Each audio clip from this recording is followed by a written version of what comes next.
Good evening. Everywhere I go on this island, it seems to me I find degeneracy. Watch a few movies, take a few notes.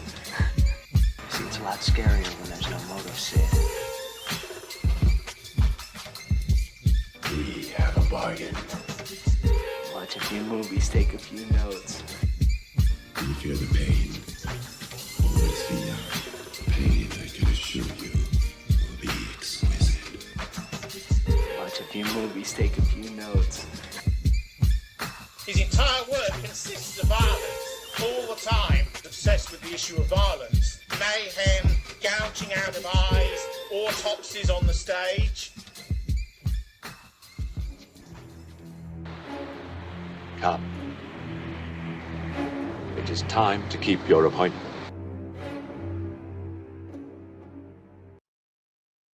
Good evening, or welcome to episode 171 of Double Feature Horror Show. This week, covering The Devil's Advocate. A bit of a sleeper hit, bit of a classic, bit overlooked. And on the rewatch, an absolute beauty. Absolutely fantastic. I'm expecting high scores from this one. I thought, a little cheesy. No, went back. Absolutely loved it. We're covering this as part of an arc. We do thematic arcs here, and this arc is Horror and the Erotic. I will do a brief recap of what we've covered so far, and then we'll get straight into it after I introduce our guests. So we have previously done Cat People from 1942, which you can find on BBC iPlayer. That is about sexual neurosis. Then we covered Shivers, about the sort of excess, the sort of slippery slope of liberalism and a sort of reactionary take of that, a sort of predatory sexuality. That was very interesting, a bit hard to take. We then covered Species, which had tits in it. And then last week, we covered The Hunger, where we looked a little bit at horror and the erotic working in terms of seduction, in terms of longing, in terms of obsession. This week, The Devil's Advocate is going to really mine that sort of seduction, temptation angle. And we'll sort of see that we're going to have horror and the erotic sitting a lot closer to each other in this one, overlapping each other a little bit. So that's my take on it. We'll see what the guests want to say. Let's see who we have. Of course, stalwart regular guest Murgoot. Hello. Hello. What do you reckon? Being a bit loud right at the moment. Jeez, I just peaked my. Wait, did you get an audio readout? Yeah, I've got one in the corner. No. Okay. You've given me a prompt that I should do, but I'm going to introduce everyone. Then I will do a quick follow up because I goofed last week, guys. I messed up when we're covering The Hunger. So I have a short note on The Hunger. Then we'll get into it. But thank you for the prompt. That's excellent. Murgoot, it's a pleasure to have you for this one. Thank you very much. This was an interesting movie. Barring Keanu's accent, but hey. We're calling him Peanut Reeves around here. And TCG, do you know why we call him Peanut Reeves? I don't, but I've forgotten. Either I've forgotten or I just. It was in the organising chat. Autocorrect turned Keanu into Peanut. Of course, yeah. That cracked me up. That tickled me. God, imagine that was Peanut's surname. That little squirrel. Oh. Anyway, hello. Pleasure to be here. Thank you very much for having me again. And hello, chat. How you doing? It took me ages to realise this was Charlize Theron in this film. She looked mad different, man. Really early role. Really early. Yeah, 21 years old in this. This is like Cameron Diaz's The Mask sort of introduction. It's like, wow. Yeah, and a little bit like the movie she did before The Mask, but that is a tale for another time for those who know. Wink, wink. I don't know. Oh, I'll tell you. It's what we call a genre pick. Oh, okay.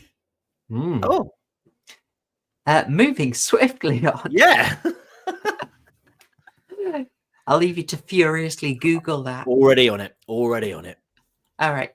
And returning, offered several of the films we were going to cover. Our next guest was absolutely emphatic. Not only did he want Species, he was absolutely determined that he was coming in for this. Wes, it is fantastic to have you back in. Let me tell you something about God, all right? God is happy to be here. Thank you very much, Chloe.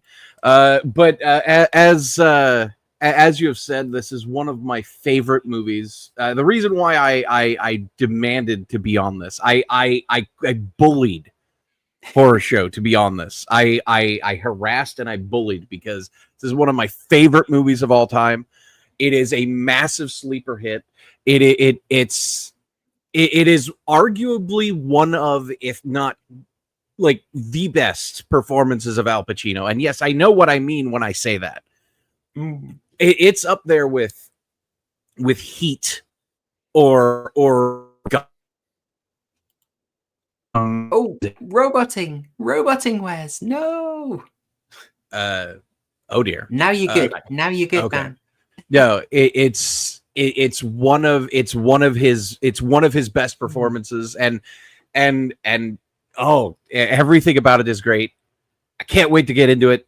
Amazing movie. And also another reason why I demanded and bullied is because this stars a Florida man as its primary protagonist, and as an officially licensed Florida man, I must properly represent Florida and her beautiful bounty of eccentric citizens. So I'm very happy to be here. Well, I should say, like, it's good someone here is representing Florida properly, because I've heard that Keanu's accent doesn't do the best job of that. Oh, his second worst accent ever. The only one that was worse was playing Harker in Bram Stoker's Dracula. But that being said, it's still Florida man versus the devil, either metaphorical or literal. So you know what? Go with it. Yes, absolutely. I mean, we will. I am expecting high scores. While I will do a quick bit of shilling, and then we will get straight into it. By the way, it's lovely to see so many regulars on here. Absolute pleasure. I'm seeing Years, Cocktails and Consoles. Hello, Mr. GB. Kent, good to see you. The Alabastard, fantastic. You can make a stream. And Dr. Prep, good to see you as well. I know there are loads of you in here. Patrick Batman as well. Fantastic. Sorry I can't say everyone, but lovely to see you. While you're here, while you're watching, we are on YouTube. You know the drill. Likes, very much appreciated. Subscribing if you haven't already, all that goodness. And if you want to support the stream, you can do that either here or on Subscribestar. I'm not going to go into much detail about that, though. In fact, someone has already shown how you do it. Adam Loves Horror dropping $2 and saying, I'm peaking like the devil in the 20th century. Audio level fun. We all appreciate some audio humor. A lot of there was a peaking scene in this. We'll discuss. But thank you, Adam Loves Horror, kicking us off early with $2. Much appreciated. Now, I would go more into my own shilling. I would mention all the fabulous exclusive content you can get by supporting me on Subscribe. But I'm not even going to bring that up because I want to shill a friend stuff. Here we go. Last Picture Show's Film Festival Pass. Last year, good friend of the show and frankly excellent film analyst, Last Things, did his own film festival, kind of like Decameron, and it was excellent. It was a great fun to be on. So many people you will know and appreciate, covering a whole range of films. It was fantastic. I went a little rogue. I covered not horror, but everything everywhere all at once. This year I've once again covered a non-horror film. I've covered Yesterday from 2019, pulling out some of the hidden things going on in it. And it was a great conversation. There are loads of people on this. The pass is, what is it? It's quite cheap. Okay. there is a discount code that is on Twitter that will get you that half off. So there you go. So for $15, you would get over 40 hours of film analysis with some great people, including, I believe, Yiz, who is in the chat right now. So, and reviewing Krull, I believe. Fantastic choice. Oh, Krull's a great one. Yeah. I thought, great choice, great choice. So there we go. I'm going a little rogue. I'm shilling a really good guy, friend of the channel who does great stuff. So Last Picture Shows Film Festival. Give it a Google. You get a ticket on Gumroad. Works fantastic. That's my shilling. I'll leave that up for the moment and move over quickly to guests. Everyone has got their links in the description, but just quickly, Murgoot, if you'd like to just tell people where they can find you. You can find me on X at Murgoot, and lots of stuff going on lately. So I will hand it over to that crime guy who's been busy. Oh, cheers, man. Cheers. Yeah. You can find me over at youtube.com/thatcrimeguy. I am actually working on a new video, which I'm about 40-50% through on the script. So I'm doing that literally in between like every bit of spare time I get. And I was kind of inspired a little bit this morning because I saw that JCS uploaded a brand new video after like 18 months away from the internet. And for those who don't know, JCS is like one of the biggest true crime YouTubers or YouTube channels that basically inspired many other people to start it up. And I'm like, yeah, come on, let's go. What do we got today? We have got an AI voice of the original narrator that sounds nothing like him. And then about halfway through, it switches up to a female voice, which is also AI and even worse. That video was up for about 12 hours and then it got privated because everybody was like, what are you doing? They're getting roasted. Absolutely roasted. So, yeah, that was a bit disappointing. So 100%, I can assure you guys, when I do eventually get this bloody new video out, the voice will be genuine. It will be me. No AI will be used in the narration of it. So, yeah, go and subscribe. Absolutely. And you would not want to give up your voice, TCG. That's a big selling point. Allegedly. Finally got those cigarettes. Yes, I did, Mr. James Van Evenen. Yeah. It finally came through for me. Came through. Oh my goodness, 25 months. Mr. GB, I promised you a devious little... All right. I'm going to... Again, when I get spare time, I will get you that special long-term member logo to go with that. And you can probably guess what it is. Ah, crikey. All right, good stuff. And then moving over to Wes, if you want a quick shill there. Oh, yeah. You can find me at Twitter at Wes Wyleven. Very easy.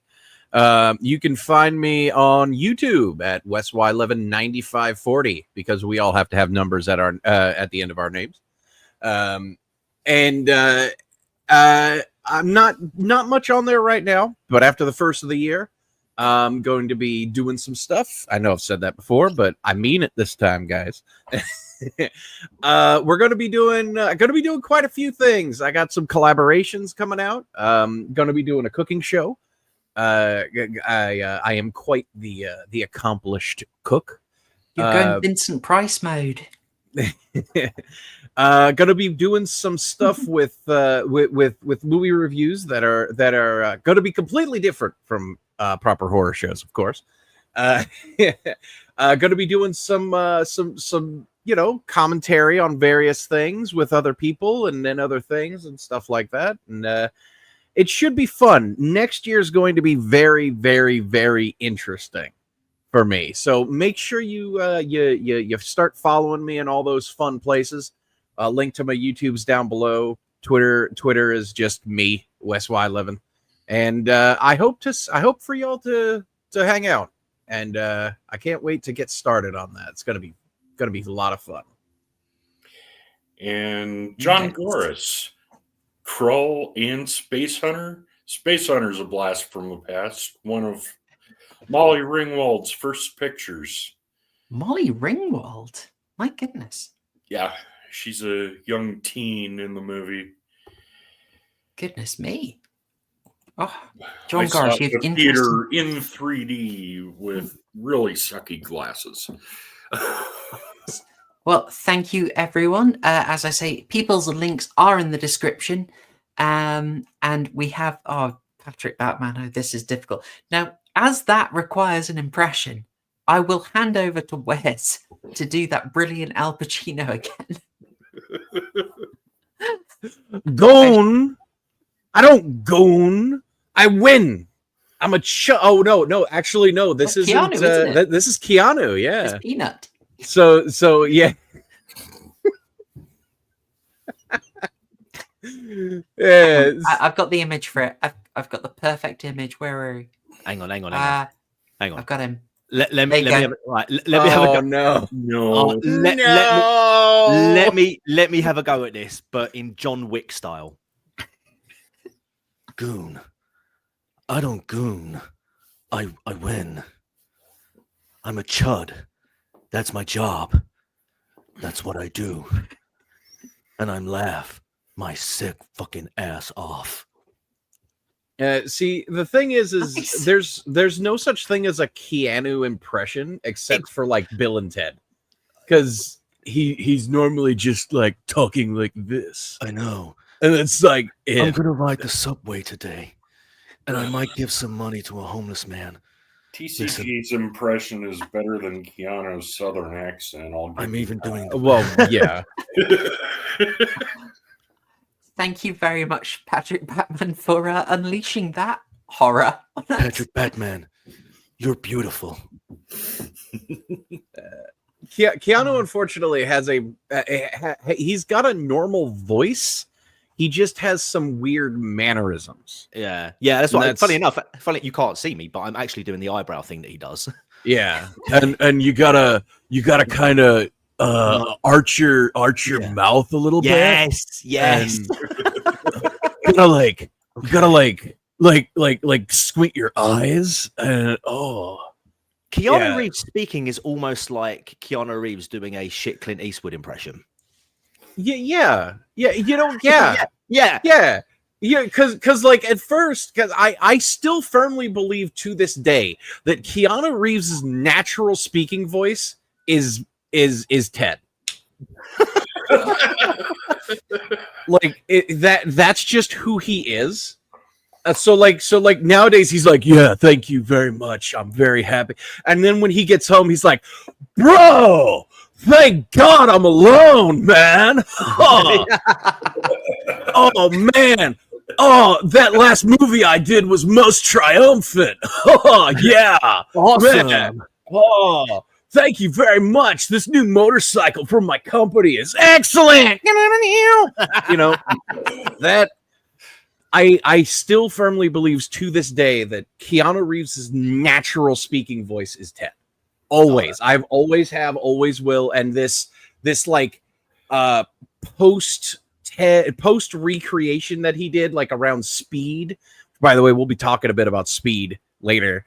Like this soft recreation, the redefinition that he did of himself, you know, Speed, The Core, and then Devil's Advocate, among many other things. Or not The Core, Chain Reaction, excuse me. Speed, Chain Reaction, and the Devil's Advocate. Yeah. Oh, I did my homework with this one. I looked into a bunch of the actors and things that they did, the reason why they took these roles, all that good stuff. So I'm glad it's gonna be fun. There are some very, very interesting casting pieces in here. Oh yeah. So I'm glad it's not just me, because I'm going to geek out over a few of them.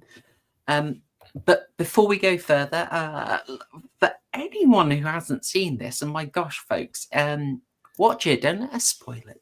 This is a wonderful film. But if you don't care about being spoiled, we'll do a quick overview. What's on the back of the VHS? Basically, can someone sum this film up in about 3 paragraphs? Florida Man versus the Devil. Done. Yeah, that'll work. That'll work. All right. No killer crocs.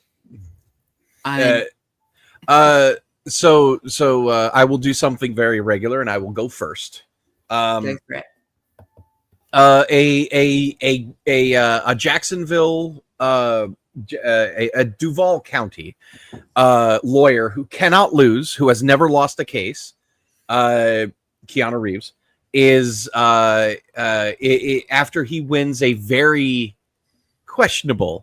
morally questionable case concerning a teacher and his high school aged student, is approached by a representative of a very prestigious law firm in New York City. He is not to work there, but to simply select some jurors. They fly up. They tempt him with a very large lump sum. One could say he was tempted by greed, or possibly pride, or vanity. And he goes up. Him and his beautiful young wife named Charlize Theron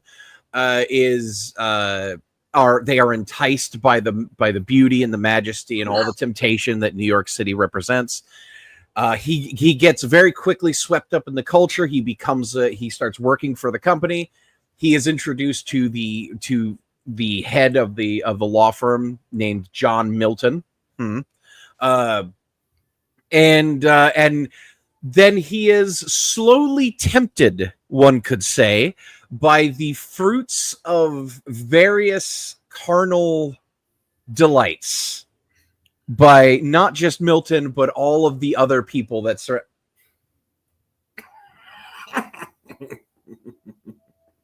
How could you? Various delights, you know. Yes. He is then tempted by all of the carnal delights that not just Milton, but all of the other people, both the other lawyers and other staff members and their wives give. At the same time, his wife is slowly driven insane, and there's a big confrontation at the end about the good nature of man and his want of the physical versus the spiritual and all of that good stuff. And in the end, what will win? The mankind's nature and his fight against evil, or will it be the earthly delights and all of that good stuff? It's a very, very good movie. Excellent movie. Fantastically summed up.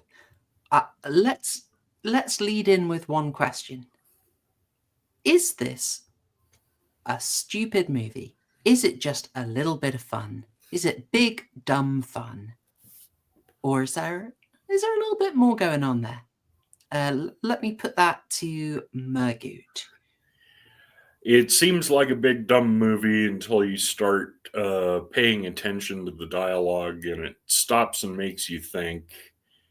And watching the degradation of the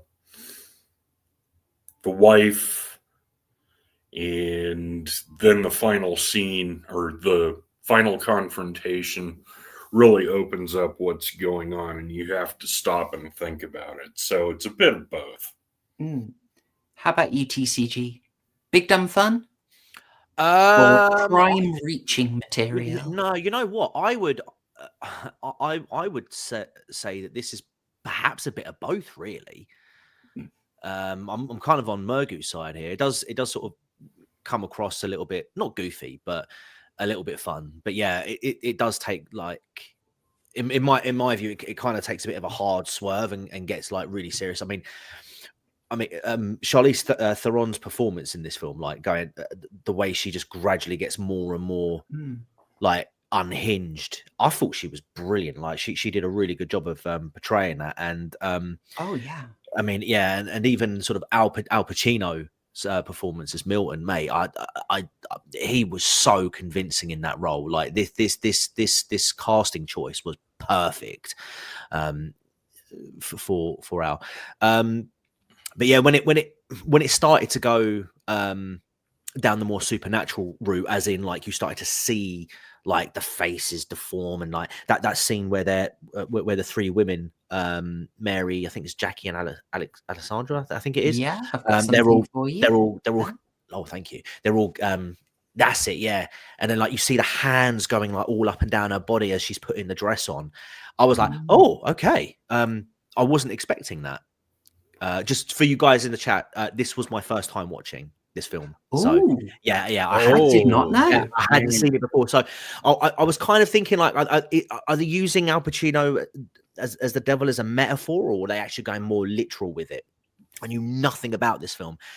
And then, yeah, seeing this bit, cemented it completely. I was like, oh, okay, he's literally the devil. Okay. Or is he? Oh. Yeah, no, I'd say, yeah, he is. But well, I mean, I'm sure, again, as a first-time viewer who hasn't looked into it, I would say, yeah. But I know you were saying backstage that you've done a lot of digging around this film. So you probably know something I don't, admittedly. But yeah, because he does say in the film, like, when Keanu says to him, who are you? And he's like, oh, I go by like many different names. And he doesn't. I don't think he actually says a name. It's Keanu who goes Satan, and he's like, yeah, call me dad. Call me dad. That's it. Yeah. Call me dad. Yeah. All right. No, brilliant. Oh, okay, so you're just so good. This film was so good. You're going for that. I'm liking the both. I mean, Wes, you came in with some notes, some plans, like things you've already got. So can I assume you're not going for it's big dumb fun? Just before you do, I just want to clarify the opening scene of this film was very much not goofy. Oh no, it was unsettling. Yeah. No, this so if you've never seen this movie before, this isn't a movie to watch with a bunch of people laughing and joking around, because like right away it's like, oh yeah, this guy that Keanu Reeves is defending is a pedophile. Yep. Like he is it immediately jumps onto the bandwagon of, or not bandwagon, but it jumps onto the serious moral quandaries of the nature of the American legal system and its complex morals, because it is. And without going too much into it, you do have the right to a fair trial. You are considered innocent. You are innocent until you are proven guilty beyond the shadow of a doubt, which means that even if it is blatantly obvious that you are a multiple child raping murderer, you still have the right to be represented fairly, and you have the right to be represented honestly and earnestly. Mm-hmm. And we may not like that. We may morally hate that as a society and a culture. But the hard truth is, if one person is denied it, we are all denied it. Yeah. And yes, even child raping murderers deserve their day in trial, because it is everyone's right to have that. Now, should the trial take long? Should the person be dragged to the back of the court, had a bullet put in his head? Well, that is other discussions that we can have after the trial. But the hard truth is, I'm just getting this out of the way right now. I apologize, but this is something that is usually a part of the discussion when it comes to this movie, which is, how could you defend someone like this? Well, it's because someone has to. Well, can I hop on the back, because I just feel like that you've set me up perfectly. Sure. Like, I agree that if I'm going to get downvoted for anything, it's going to be for this. But I think this film is kind of like a counterpoint, a comment, or is to be thought of in relation to two other films. One of them is Rosemary's Baby in a far more trivial way, but the other one is 12 Angry Men. Oh, yes. Now, absolutely. If you guys know my channel, I cause a bit of a storm, and I still get angry comments literally this week. I got a bunch of them. when I made a video showing that 12 Angry Men is extremely manipulative, distorts the truth, and has a horrific message in it. And it's not saying you shouldn't get a fair trial, but it's about how that movie lies to you and manipulates you. Now, This movie, I think, actually handles that side of things better, where someone awful deserves a fair trial. But this movie goes to say what happens when you apply that concept. What is the aftermath of zealously representing this guy? And that is the strongest thread through this movie, and it's handled absolutely amazingly. This film is bombastic. It's big. It's kind of like Doctor Strangelove. It is painted extremely broad, but underneath it, there is serious stuff going on. Yeah. And the handling of the Getty case is like super unnerving. Oh yeah. And but to directly answer your question, I think that this is a movie that you need to watch twice in a row in order to properly appreciate. Because if you don't, you're gonna miss a bunch of stuff.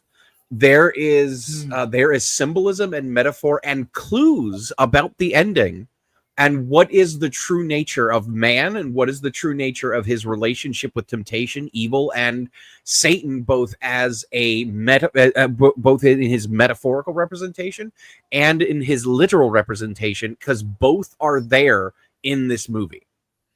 Yes, there is a lot to this movie that a lot of people overlook. And when I was watching it with my girlfriend last night, I immediately went back and I showed her right where the shenanigans start.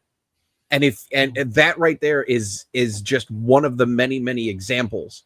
When in the very beginning, right after this scene, when Lomax, Keanu, goes into the bathroom and he washes his face, he takes his ring off, and the wedding ring, again, symbolic, he takes it off, sets it down, washes his face. And at that moment, shenanigans start. And that's a clue for the ending. Well, yeah, the setup for him running into the bathroom was the most squick-worthy part of the movie, where he looks over and sees his defendant rubbing his sweaty hands and basically jerking off the table. Yeah. Genuinely stomach churning. Yeah. Oh yeah. Sorry, go ahead, TCG. I just very quickly want to say, again, just this is from a first-time viewer perspective, but what I found about this film was it actually did a really good job of making you sort of like, yeah, this bit is disturbing as hell, and it's like, okay, this is kind of a tone setter, but it does quite well in almost like making you forget about that this happened, because it sort of takes you along this journey of him sort of moving up in the world. And the initial case that he takes on isn't like a crime like this. It's like a food hygiene standards case. It very much removes it from there, and then you get into a murder case, which is a bit ambiguous, but you sort of learn more as the movie goes on. And then later on, as the movie like progresses, you get one guy sort of say, oh yeah, do you remember about that? Remember that teacher that you defended? Well, guess what he did? Okay. And you're like, oh crap, yeah, that happened. Well, all three cases in this movie are all linked to each other. Well, just to I want to hear about that, but just to say, like, yeah, that's the thing that gets me so much is the whole what happened when Geddes went free. And it's like I've said for a while, like 12 Angry Men needs a very short sequel where Henry Fonda's Juror 8 is suddenly pulled aside and gets mugged and says, hey, don't I know you? And just as he's bleeding out, he's like, oh, geez. And I just, sorry, I'm just hogging this while I've got a second. Just if I say this on stream, I'm committing myself. So I'm more likely to actually do it. Random guy. I'm committing myself now. Law Abiding Citizen is possibly the film I need to sort of return to the theme of I basically want to address how having a legal system sort of introduces its own problems.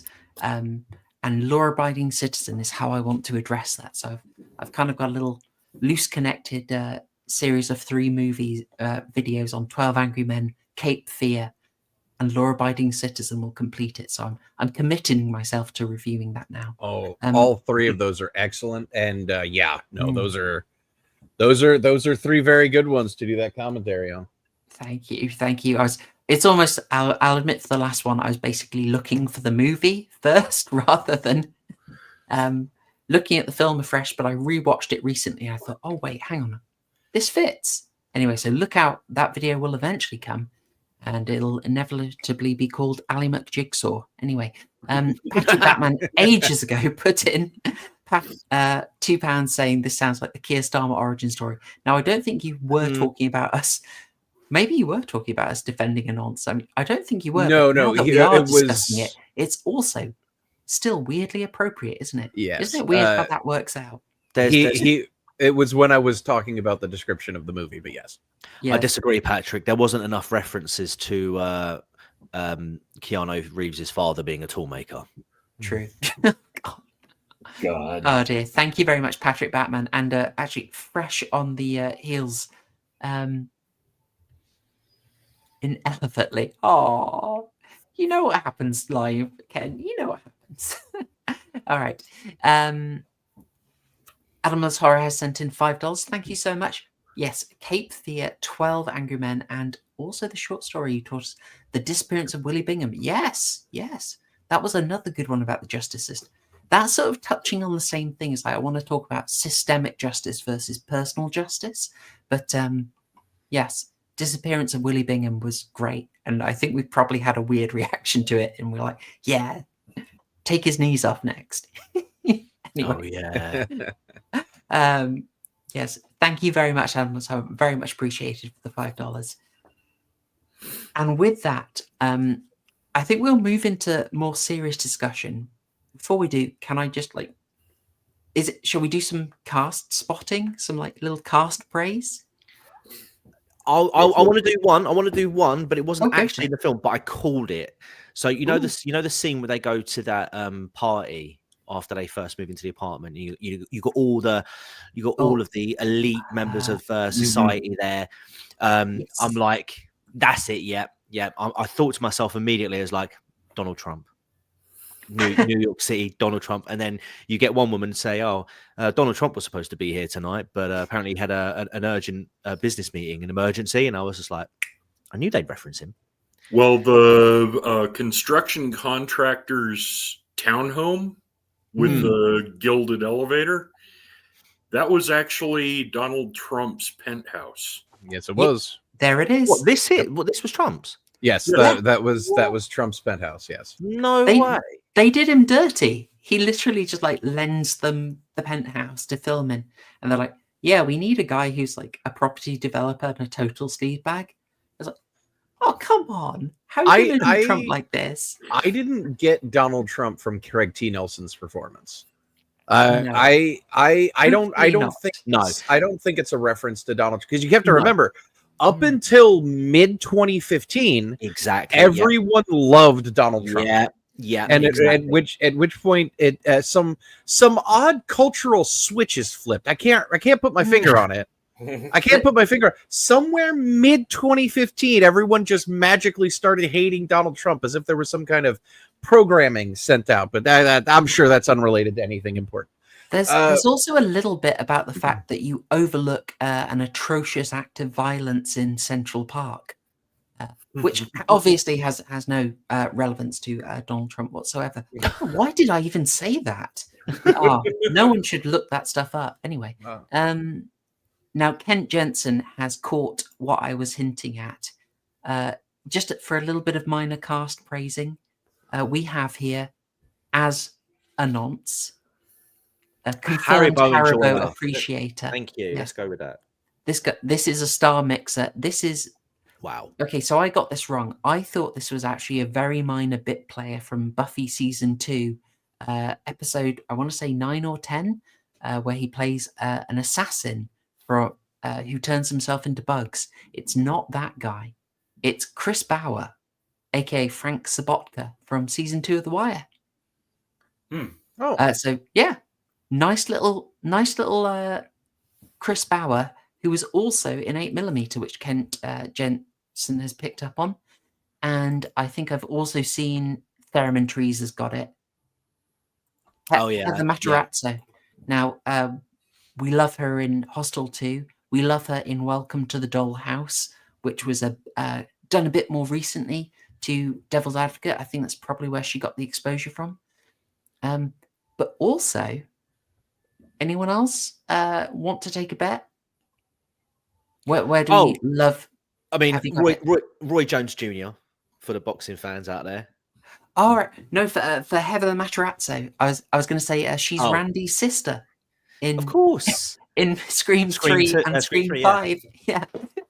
Lovely to see her, looking extremely young and like a little Jennifer Connelly-ish even, but I thought she knocked this out the park. She was really good. She is one of two actresses that is well within the "hey, I know her" category.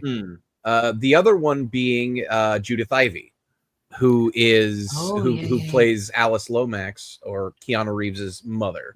Yeah, she is the proverbial homely Southern mother character in everything from the late 80s to the mid 2000s. She, the not a lot of makeup, Bible clutching. Oh dear, oh good Lordy, I'm gonna pray for you while you go into the big city. Type of motherly type, and that is her. That is what she does in most things during that period. Or the intolerant Southern woman, but again, still Bible clutching, but screaming Bible verses at you angrily as you hold the hand of your wrong raced girlfriend or something like that. But that is the stereotype that she usually plays, because she does look the part after all. You do end up typecast into this stuff. Like, what's Murgoot will know it. Who's the guy who always plays a homeless dude? Oh, it's what is his? I can see him. George Buckflower does not narrow it down. There's a lot of people. All right, George Buckflower. I want to say is his name. That guy. Oh yeah, Brett from Back to the Future. Yeah, homeless guy, and They Live as well. You get. Oh, I should move us on. I don't know what the best way into this is, because there are so many great. Wes, you talked about how things kick off once he's taken his wedding ring off. Yes. Do you want to go and? Oh, hang on. Good message from that crime guy. Yeah, 35 people. Get those likes on. We want 100 likes. We want 200. Go for it. Anyway, Wes, would you like to go ahead with where the symbolism kicks in?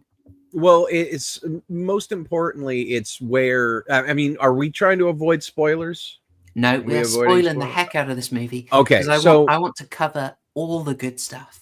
So the moment he takes his ring off is symbolic of him, of him like voluntarily kind of going. It's where the timeline diverges. So complete spoiler-tastic from this point on.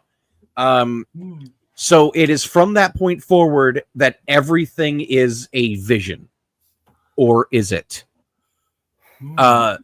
Everything from that point forward, and it tells you that everything is you have entered the realm of the supernatural, because from that point forward you start hearing things and you start seeing things that are beyond the real. You start seeing things that are supernatural. You start hearing things. So when the guy goes, "We all got to lose one sometime," like that thing.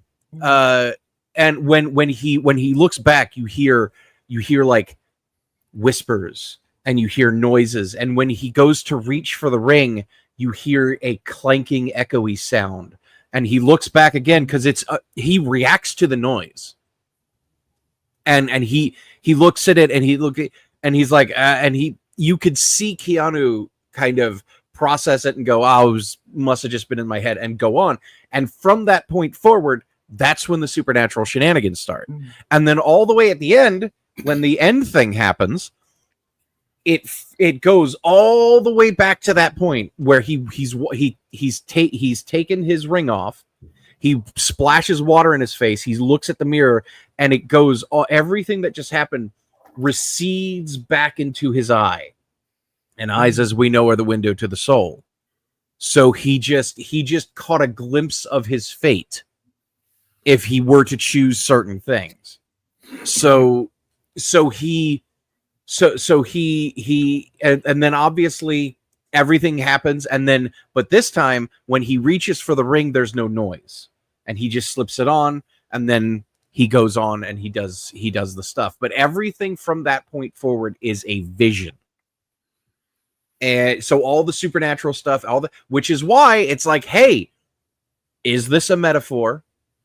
Was he literally because he's very obviously heavily conflicted. He is, in a sense, battling his demons right now.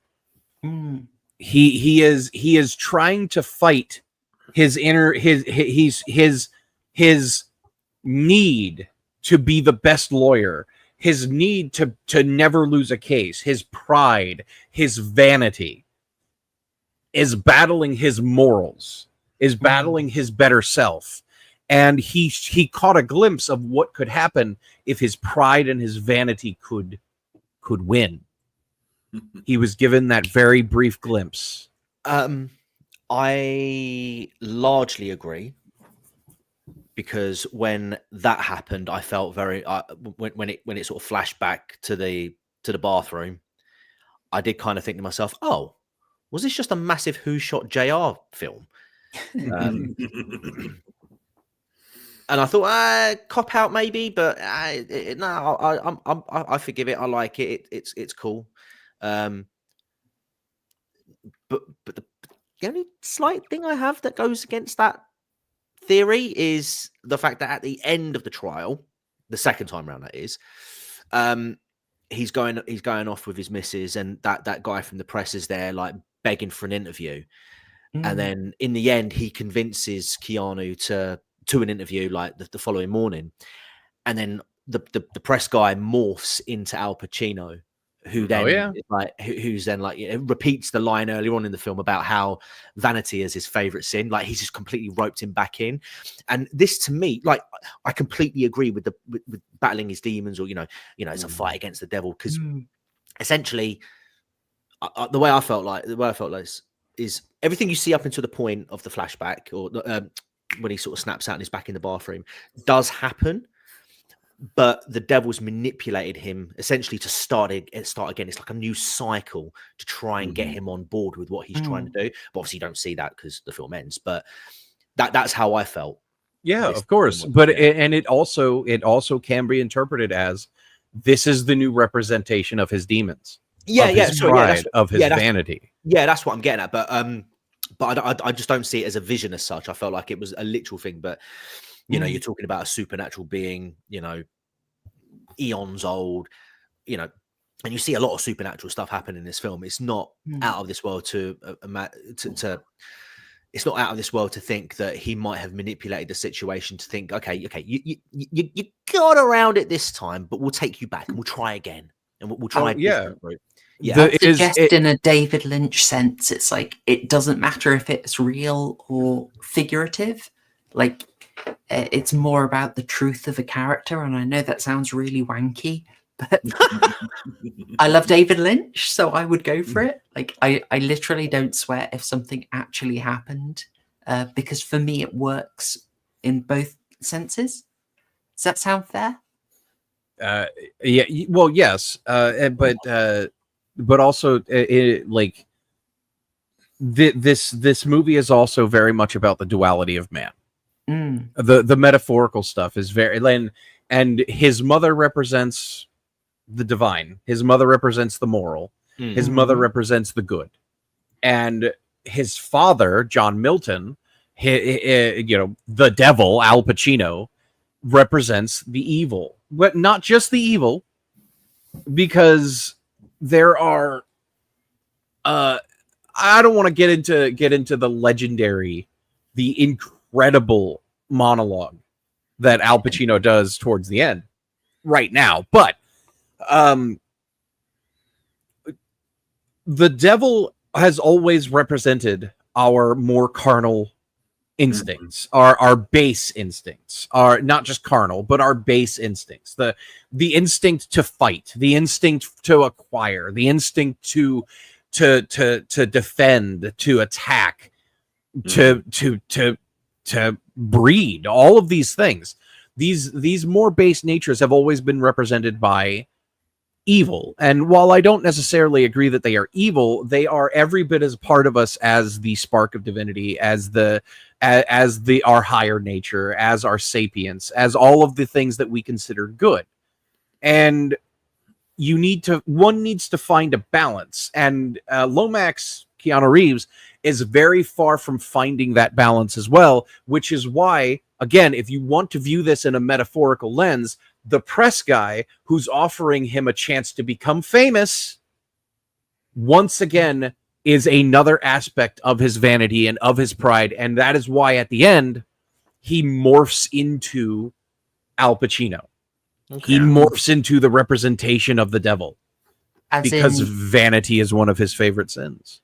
If I'm understanding you, and tell me if I'm wrong, but that's almost like, let's take the figurative meaning. Basically, we have these impulses within us, duality of man, and literally anything could become our devil because temptation is always there. So Absolutely. We could swing in the court, we could swing for the press, and whoever, it's not that the journalist is literally Satan, although obviously it's very easy to believe that, but it's more that when we let our impulses take over, that becomes a path to the dark side. Of course. Yes. And without getting too much into the minutia of religion and belief and things like that, indulging in anything too much is bad. Obviously, there's the obvious ones. If you indulge in pleasure too much, if you indulge in the carnal delights too much, if you indulge in gambling, if you indulge in food, if you indulge in violence, if you indulge in anything, if you indulge in thrill, if you indulge in any of these things too much, it's bad. But also, if you indulge in zealotry too much, if you indulge in idolacism too much, if you indulge in pragmatism, utilitarianism too much, you indulge in work too much. Yes, absolutely. If you indulge in anything too much, it is bad. And Lomax's weakness throughout this entire thing is his pride and his vanity, and that is his personal devil. Mm-hmm. Can I suggest that the film gave us an amazing metaphor for this? Which just happens to be on screen. Yeah. Absolutely. Walking the razor's edge. Yeah. Hey, you can go really, really high up in the world, but it's unbounded, right? There's no guardrail. You have to watch that yourself. I found it's a long way down. The infinity pool at the top of the skyscraper, one of the more disturbing things. Granted, I'm afraid of heights, but yeah, just one of those things. Another thing to derail it a little bit. The reporter, isn't he one of the surgeons from Nip Tuck? I can't remember his name. No, I'm afraid I saw way too much of that, but God, now you've got me wanting to check. I did get a load of minor characters on this, but not that guy. I must confess, I watched all of Nip Tuck. I'm not so without getting too much into it. I've been to a place where there was an infinity pool once. I've gotten into an infinity pool. I have gone right up to the edge. I personally love heights, but I'm a bit of a thrill seeker. So those things are fascinating, and they are completely safe, by the way. There is no way, unless you actively try to climb up over it, in which point but you could, if you're just floating in it, there's no way that you can go over the edge. There's actually a lip there that will stop you. And they are there. In that, I just that view Oh yeah, I've climbed mountains. I've climbed cliffs. I still hate heights, and the infinity pool is the embodiment of that. There's actually a picture of me, 18 years old, at the Grand Canyon, of me standing on a very precarious rock that is hanging down, and I'm on the edge of it, looking straight down at the bottom of the canyon. And in the foreground of the picture, it is danger, unstable surface. Do not stand. Yeah, I have always been a fan of heights. I love the feeling that heights give you. Okay. Sorry. Confirming I'll it's not agree the guy to from Nip disagree. But yeah, I know that character actor. I just don't remember where he's from. You may know him best from Generation Kill. Also, he was in Sex and the City. It'll be that. Who are we talking about? Sorry. A guy called Neil Jones who played the reporter. Okay. Yeah, sorry. Minor joke over there. Sex and the City, no, but Generation Kill, yes. Thank you.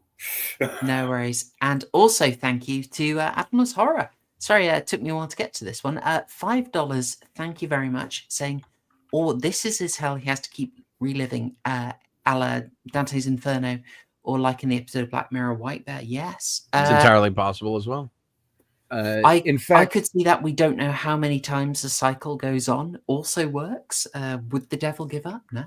Why not? There is... Thank you very much, Adam. Yeah. In the book,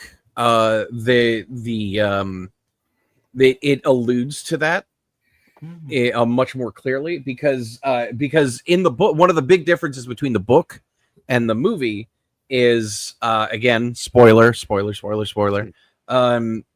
Lomax is not the devil's son. He is just a dude. Okay. Also, different name. Lomax is a name for the film, which yes. I was wondering about.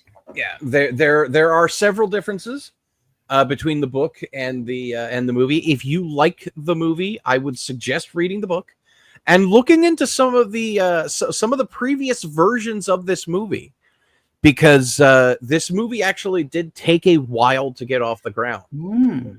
Yeah. The book originally came out, I believe, in 1990. I think. Yes, correct. January 1st. Yeah, and it was the rights, after it was proven to be successful, the rights to the book was quickly lapped up by the movie studio, and at first it was handed off a couple of times, and eventually it was settled with Joel Schumacher at first. Can I just say how grateful I am that Joel Schumacher of A Time to Kill fame, say no more, did not direct this. I'm sure that Al Pacino would have had nipples on his suit. Yes, I agree completely. Very good that it did not happen. No. So I'm going to swerve here big time, just because I'm looking at the cast list for this film, and there's a couple of interesting cast descriptions. So one person, an actor called Kim Chan, was just credited as Chinese man. Okay. And then you've got Caprice Benedetti, who was credited in this film as Menage a Trois woman. Ooh. Oh. That will be the deleted scene, I bet. Ooh. Okay. Right? So we've got some details on this. Let me find our image. It's from our first party. And the elevator. I've got it up already. What am I? Anyway. Yeah, so I was looking into this. There was a deleted scene where what is her name? Charlize Theron's character. I'm so sorry. I never remember character names. She's left alone at the party. She's kind of freaking out about that. And she's looking around, looking for... Oh, for heaven's sake, Kevin Lomax, yeah. Thank you. Marianne. Sorry, Marianne, thank you, guys. She's looking for him. She opens a room and sees a menage a trois going on Unsure if it's some kind of Chinese finger trap or Eiffel Tower scenario, not specified. And they ask her to join in, but they cut that scene, I think, because they were already struggling with the ratings. But I'm gutted that scene was taken out because it's got that whiff of Eyes Wide Shut about it.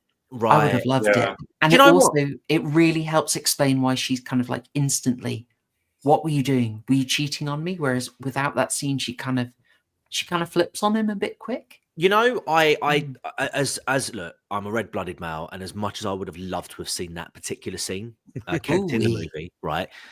I actually don't think it's a problem that they removed it, because it still left a level of ambiguity, because she made it very clear before the party, like, don't leave me. And do you know what? It almost reminded me of my wife. You know, if we go out to a social gathering, right? She'll often say to me things like, don't go off, stay by me, because I kind of related to Marianne in this film, right? Because bless my wife, she's a bit anxious, right?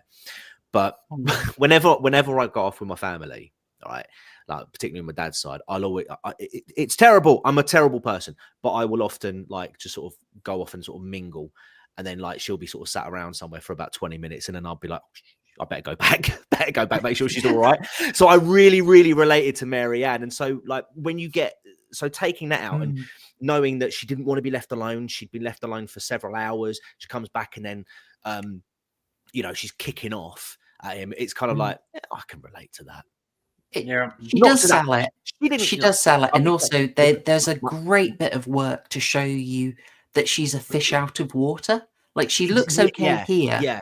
Like, she's black dress, blonde hair, met by a woman, black dress, blonde hair. You go out into the party and suddenly it's like almost everyone has really colourful dresses or red hair.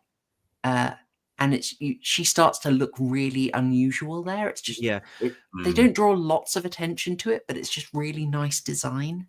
Were you paying attention, Theo? Or were you staring at the woman woman in the red dress? dress? About the film was the jumps in between Kevin and Marianne throughout the beginning, the setup of it. And it was just, I don't know if it was meant to be unnerving, but it was annoying to me until I got used to it. But that's just me.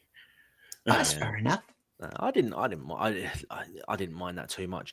But no, what sold it for me, but this particular scene was Al Pacino's or Milton's interaction with Marianne, and that sort of like almost like hypnotic manipulation that he was doing to her. I thought that was I thought that was quite a clever scene. I really, because he talks.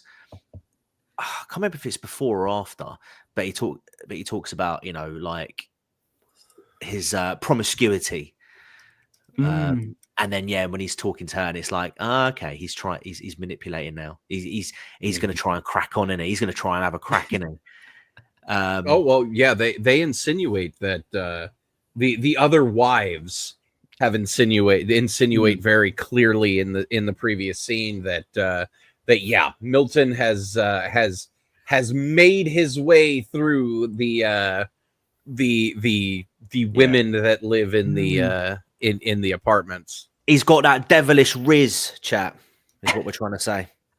Oh, absolutely. He kind of is it negging? Is that the thing? Like, he says, look, I wouldn't put your hair up myself because everyone would think I was stupping you.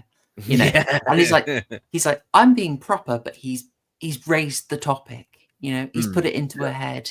It's sort of filtering around. Yeah, exactly. Like just these little subtle like nuggets of I don't really know how to describe it, but yeah, just the fact that he was like like these little hints he's dropping, and you can like as the viewer, you're like, yeah, this is obvious, but it does come across as quite subtle and almost innocent in a way. But there's a more nefarious sort of thing going on behind the scenes. Like, you're thinking, like, how is it going to play out? And it's really interesting because when it does happen, when he does go, full 7 out of 10 on her, it's that supernatural thing because he's in the courtroom with Lomax. going through that case. And then she's like, no, he did this to me. And, she whips her kit off in the church. And, she's not lying, but it's like, how would that have happened? It's like, it's supernatural, isn't it? This boy's the devil, isn't he? And they're slow about it. They're pretty patient. They're not exactly hiding it, but they don't come right out and say it until quite late into the film. But there are all these great little hints at it, like just who he's involved with, his little things like he always takes the subway. He says like, "Gotta go underground." Yeah, there are all these great little lines that. But it feels weird to say Al Pacino doesn't overplay it, but he does. But here's the thing about it, about these great bits. Sorry, Wes. Go ahead. Go ahead. It's all good. Here's the beautiful part about his performance. Everything can be explained rationally up until the very end. Everything. He's a womanizer. All the housewives are bored. Of course he likes using the subway. He's from New York. Like all of this stuff. Like, yeah, absolutely. It's completely explained. It's very, very rad. Like, yeah, he's a big time super lawyer guy who's like rich and powerful. Of course he likes to fuck other men's wives. It's a power play. Everything can be explained. And when you want to talk about like the supernatural stuff, 99% of all the supernatural stuff is either viewed from Charlize Theron's character, Marianne, or is from someone who is going crazy or about to die.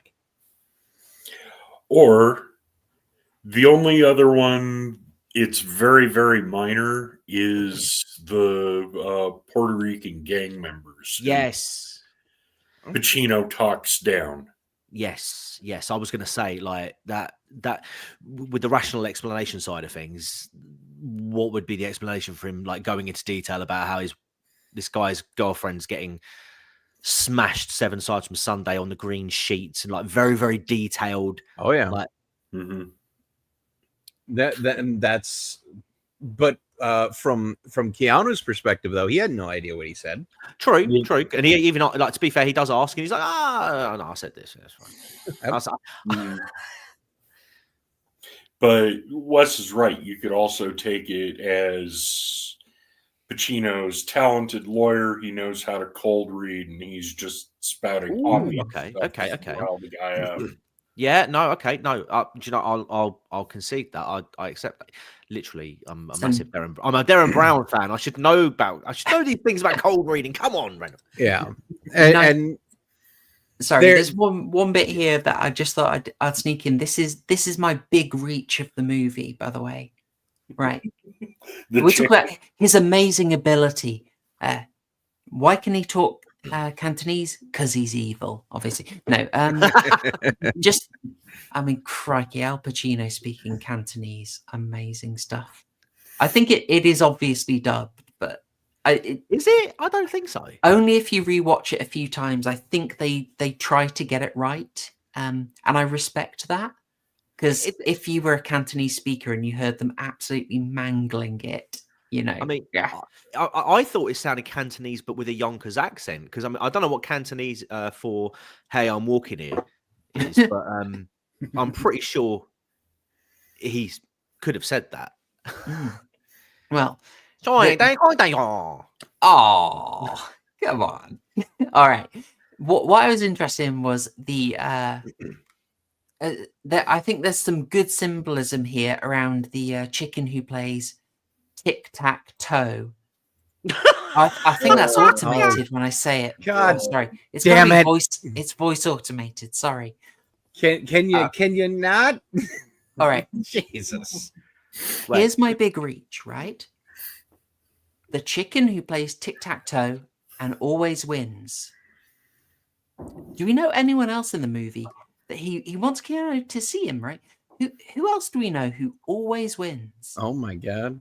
Lomax. Oh my god! Lomax, right? Do you want to see this guy who plays a little game, always wins, and he's my little chicken, He's not the rooster, but he's around strutting around, thinking he's cock of the walk, and really, he's not the rooster. He's a chicken. And it's like this little subtle thing of like, yeah, I've set you up. You're winning kind of because of me, you know. But you think you get it. You think you know what's going on. Think you know the game you're playing, but you don't. And I was just like, oh, is that deliberate? Is that just like a nice little messing with him? Yeah. I'll throw that out there. Is that too big a reach? No. My favorite court thing in this entire thing was Lomax being sent in pro hoc vice to the trial of the Sanitarianist priest who got arrested for killing the goat. Yes. And beating it with kosher butchering laws, which was an actual case in New York shortly before this was done. That's how they were allowed to have Santeria bodegas with full sacrifices in the back. Can I suggest, on this matter, our film might be a little skeptical of some practices and might be highlighting some problems by this case in the sense of not like, oh, kosher halal is okay, therefore obviously okay, sorry, you said it, you said Santeria, but this wasn't this was not Santeria. This was I mean, look, sacrificing a goat, nailing tongues, that's not Santeria. That is specifically voodoo or hoodoo worship. Okay. It's actually not basically West African, but it's the predecessor of voodoo, but yeah. Okay, well, look, whichever variety, it's I'm out of my depth on that, I'm afraid, guys. I don't know much about it, but devil worship, basically. That was the point. Well, it's not it's not sort of saying, oh, that stuff's cool, okay, we want to be consistent. It's like saying, actually, no, we want to be consistent, we want to ban the rest. Like there is quite a like skeptical thing around the modern metropolis and all the wonderful vibrant cultures one finds there. That's like running through this movie. It's feisty. No? Sodom and Gomorrah, it's Babylon trying to reach God and all that good stuff, skyscrapers. Well, Babylon's mentioned directly by Lomax's mother. Yes. New York is Babylon and it will fall. Yeah. But they have been saying the same thing about every major city for the last let's see, what is it, February? 3,000 years. So, the thing is, especially about that case, is it's very obviously like, oh well, he's got $15 million. Who'd have thought? Yeah, or he has literally made a deal with the devil, and he is calling in a favor. Like that type of thing. Yeah, I felt with this is a bit where like the film. Oh, give me a 4-hour cut of this film. In fact, it gutted. I wanted this storyline to continue. I felt like we got this glimpse of a world that was so interesting. Like, I think he was being very literal. Our voodoo priest guy, played by Delroy Lindo, great work. Talking about blood currency, I was like, ooh, I feel like there's a whole movie there. Yeah. In fact, they were talking about adapting this as a TV series. Okay. I mean, it would work. There's so much here you could do. Oh, sorry, you could probably that was focus more on the court. Yeah, you could probably focus more on the court aspects of this this film if it was converted into a series. Because I would have liked to have seen more of the courtroom stuff happen throughout the film. But yeah, I felt like the balance. It did strike a good balance, and I think because it had like a 2.5-hour runtime. It kind of had that freedom to be able to do it. Yeah, it was. Well, the story was only 2 hours 17. I was amazed. I was like, "Hang on, what? It's done?" No, give me more. Do you know what? Again, first time viewer, I was like, oh mate, like 2 hours to over 2 hours. I hope this doesn't drag. And yeah, it didn't. Yeah, it didn't. It's very the pacing in this movie is top notch. almost flawless. Almost flawless. It does rush a bit at the end. Yeah, but it is the beginning for me. But once it got about an hour in, then it just picked up pace and was very enjoyable. Oh, absolutely. Can I just get a take? Joe had an idea for the change in the name. I quite like this. Lomax as hell as the maximum low. What do we like? I like it. I'd go for that. What do you reckon? Why not? A nice little twist on. Sometimes a cigar is just a cigar. Fair enough. Yeah, don't let AA hear you say that. Just like just because there is symbolism doesn't mean everything is symbolic. Oh, come on, that's his whole channel. That's all one of the thoughts I had, which I almost completely dismissed, was with his name as Lomax. I was thinking Willie Lomax in Death of a Salesman and A Good Man Brought Low. Oh, but don't know. Sorry to derail. There is the speaking of court cases and like how this was almost a television series and stuff like that. There was actually several proposals of this thing being adapted, because after Schumacher wasn't able to make it work, because there were several issues concerning this movie behind the scenes in pre-production. And all throughout the early 90s, they kept trying to get this to work, but they couldn't. The two big problems plagued the pre-production of this movie. One, Schumacher kept pushing back against a lot of the potential issues that were going to be with the movie. And two, they couldn't find a good Satan. Because one of the, if not the first person to be approached to play Satan was Al Pacino. And he refused. He refused to do it because he thought that the depiction of Satan at the time was too stereotypical. It was too cheesy. And he actually suggested, and they were trying to push for, Robert Redford to be Satan in this, in the Schumacher version. They also approached, I believe, Sean Connery and Christopher Walken, but both of them kind of were like, no, not good. And it kind of went by the wayside for a while until October 5th, 1995, where a very eventful thing happened. One of the most important events in American lawfare history, not lawfare, but American law history. O.J. Simpson was considered not guilty in his trial. And one of the things that I need to stress is just how impactful the O.J. Simpson trial was to American culture in the 90s. Because there's a lot of younger folks, there's a lot of non-Americans, the thing is, you could not go anywhere in the United States without knowing about, Judge Ito and O.J. Simpson and his lawyer, and if the glove doesn't fit, you must acquit, and all of this stuff. Chase, that was replayed over and over and over again. All of this stuff.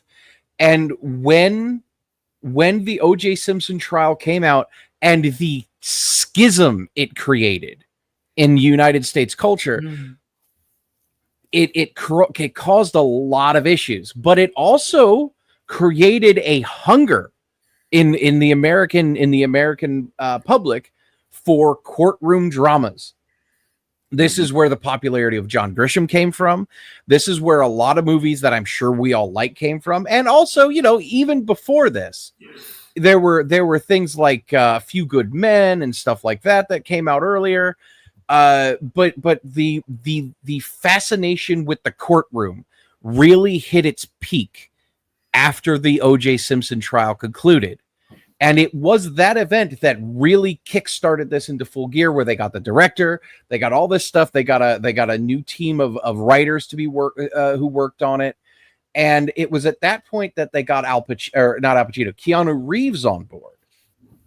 And with Keanu Reeves, that really kind of framed it in okay, this is the type of movie it's going to be, because Keanu Reeves came in there with a lot of really good ideas and things of that nature, and he approached Al Pacino along with several other people.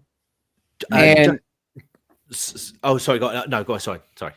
Yeah, and what ended up happening was Keanu Reeves sacrificed a large chunk of his salary in order to get Al Pacino into the movie.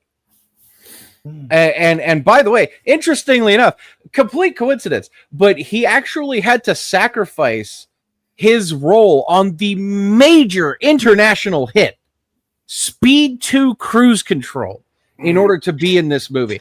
Can you imagine, guys, what his career, how his career would have skyrocketed if he would have been in the international mega action movie Speed 2 Cruise Control? Oh God! Mate, my goodness. Imagine the world that we live in. And just sort of touching upon, because I was going to mention about the Keanu Reeves sacrificing his salary, but apparently when I don't think Al Pacino knew at the time, but when he found out, he actually donated the amount that Keanu dropped his salary by to charity. That was going to be my next point, which was after when Al Pacino found out about that. Yeah.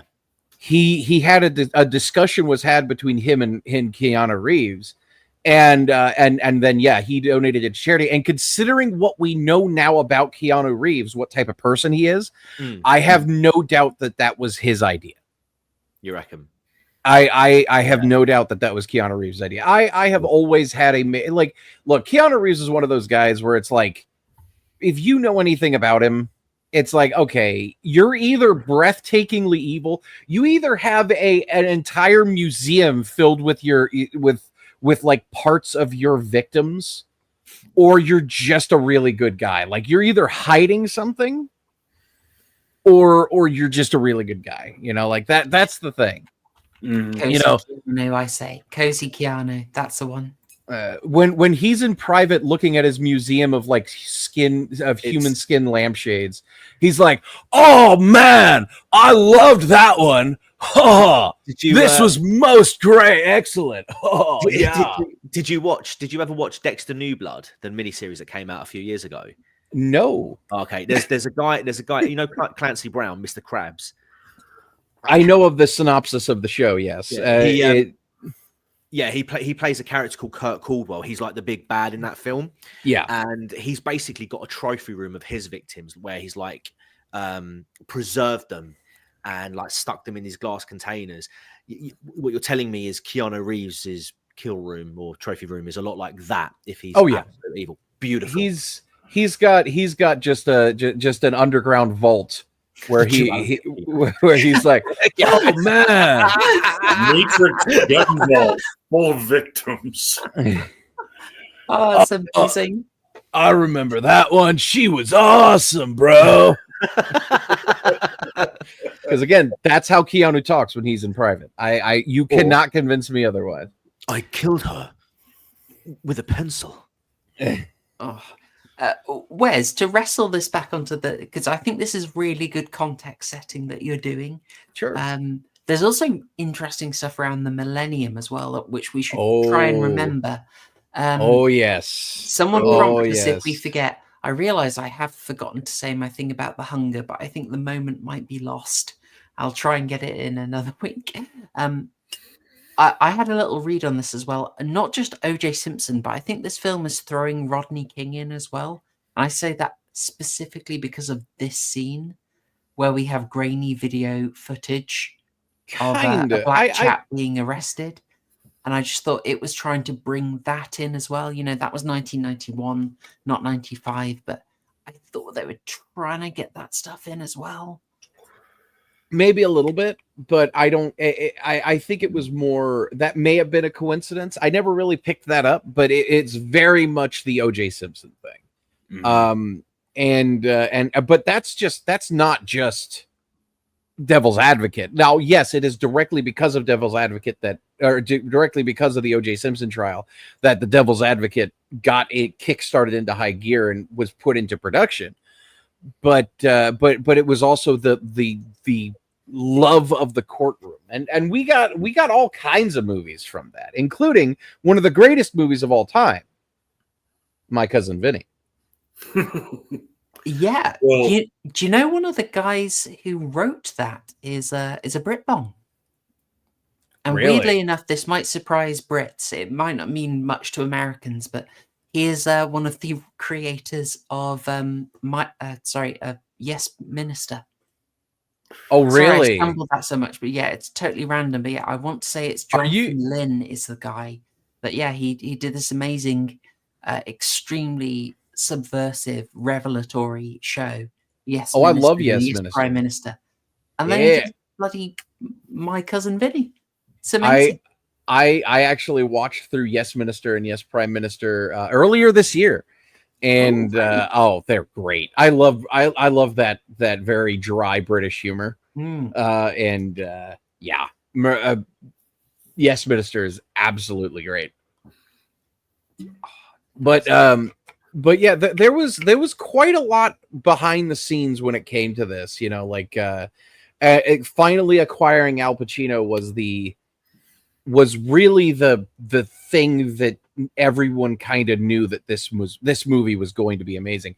And it's interesting that you brought up the turn of the millennium, because there are a few movies that came out because Al Pacino in his legendary monologue talks about how, you know, round 20, it's the new millennium, it's gonna be my time, you know, like that type of thing at the end. It actually reminded me of another movie, which is a major sleeper hit called End of Days. Yeah, starring Arnold Schwarzenegger. Oh, God. We should rewatch that. I love that movie. I've rented it on VHS. I know people dog on that movie, but do you know what? I love it. I love that movie. Yeah. I haven't seen it in years. I don't remember a lot, but I do remember just enjoying it, you know? Oh, yeah. Then, that was at a time of my life where, like, literally Arnie could do no wrong. Like, one of my favorite Christmas movies is Jingle All the Way. That's actually a pretty good kids film. Yeah. I like, yeah, dude, Arnold Schwarzenegger in the 90s, you knew, like, I don't want to get, that's another movie that I could talk about for a while, about how misunderstood that movie is. But much like The Devil's Advocate, it's about, you know, the new millennium, preparing for it, all that good stuff. And also, just like with The Devil's Advocate, you go in expecting a certain thing from Al Pacino, and you kind of get something else, but you also get what you're expecting, but with a twist.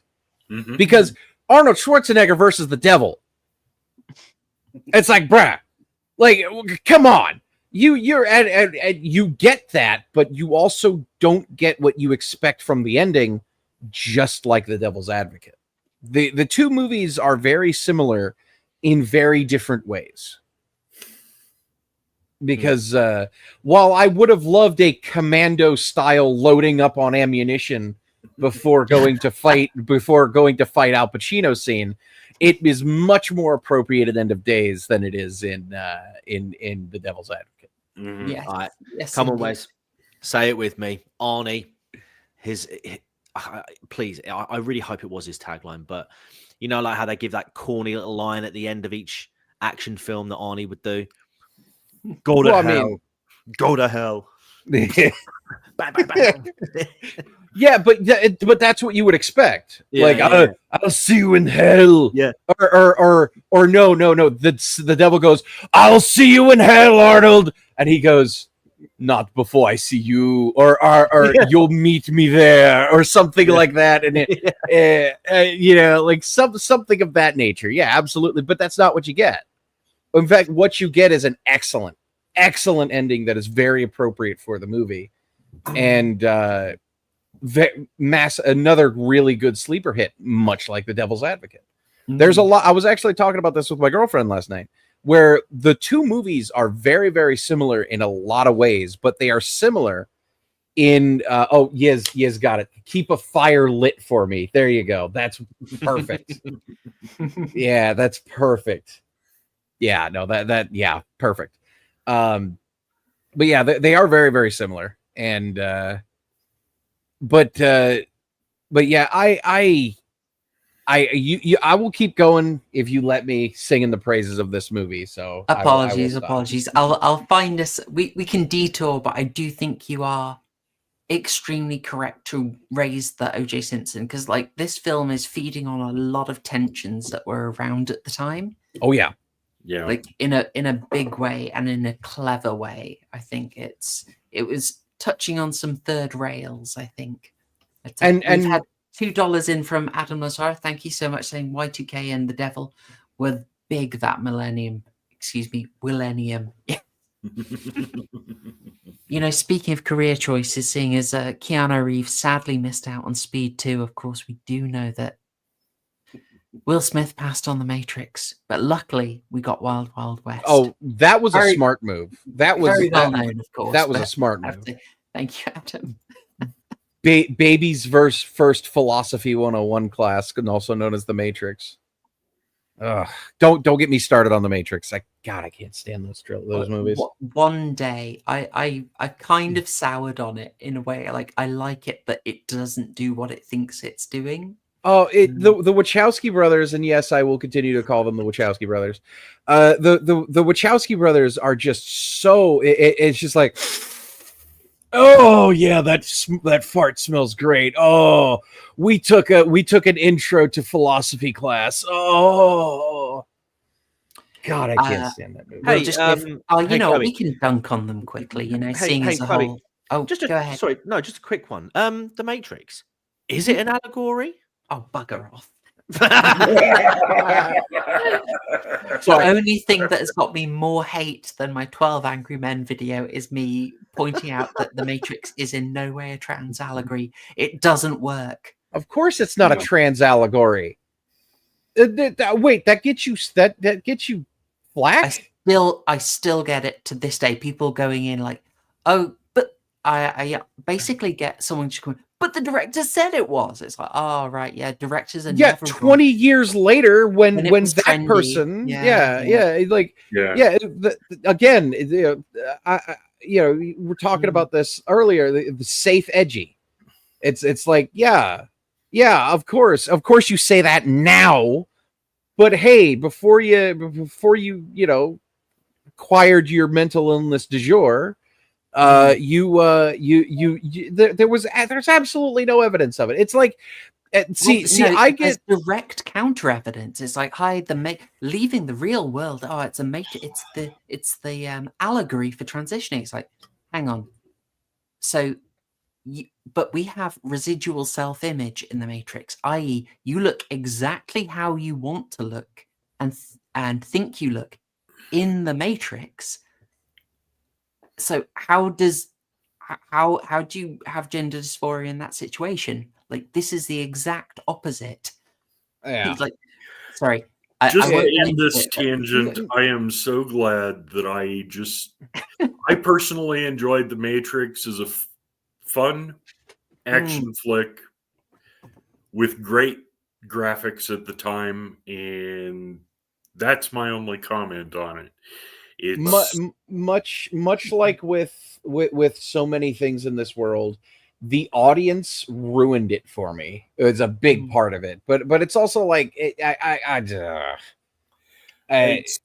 like I said, I'm just glad that all I saw was a great action film, and that's it. No hidden...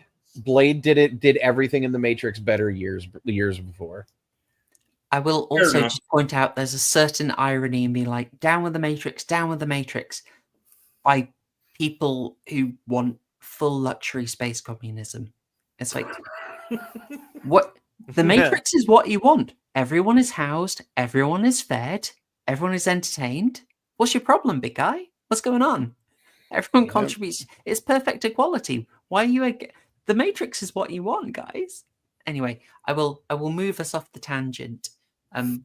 Sorry, I like the Matrix. It's just when people try and say it's what it isn't, it just gets goopy. So anyway, Patrick Batman has saved us by raising something I wanted to ask people actually. So sending £5. Thank you so much, Patrick.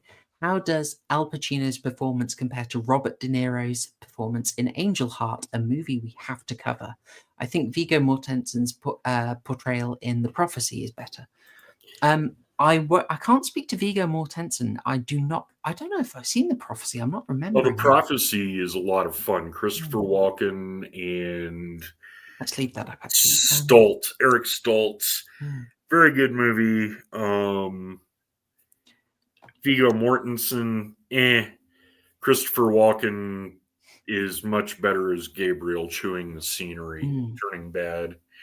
De Niro as Louis Cypher, I would give it. I like Pacino better in The Devil's Advocate than I do De Niro. Well, I'm with you. I think De Niro is taking himself too seriously in that film, and it's too obvious. I mean, the early scenes, it's kind of cool, but there's a scene. I haven't seen it for a while, but there's a scene with an egg, and he's basically like, "Audience, here's a metaphor. Wink, wink. Wink. Do you get it, dum dums?" Like it's so painfully obvious, and it's played extremely straight. Whereas Pacino's performance here is like, if we've got someone who is cast out from heaven for pride, for like wanting to be first place, wouldn't he be bombastic?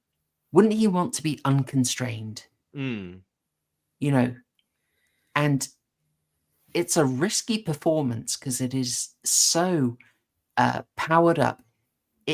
It's that kind of performance where it's either going to be utterly amazing or it is going to run into a brick wall and be total Tommy Wiseau fodder.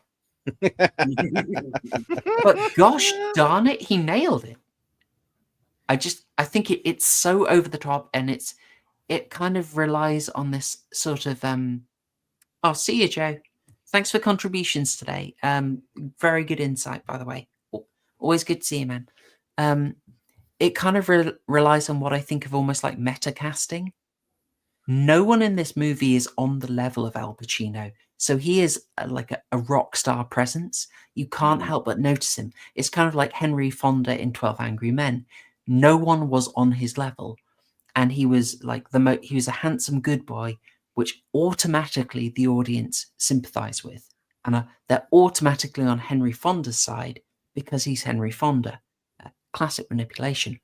In this, Al Pacino works because he is a rock star. You just believe that everyone would, because you kind of see him as Al Pacino. I don't know if I explained that well. Apologies.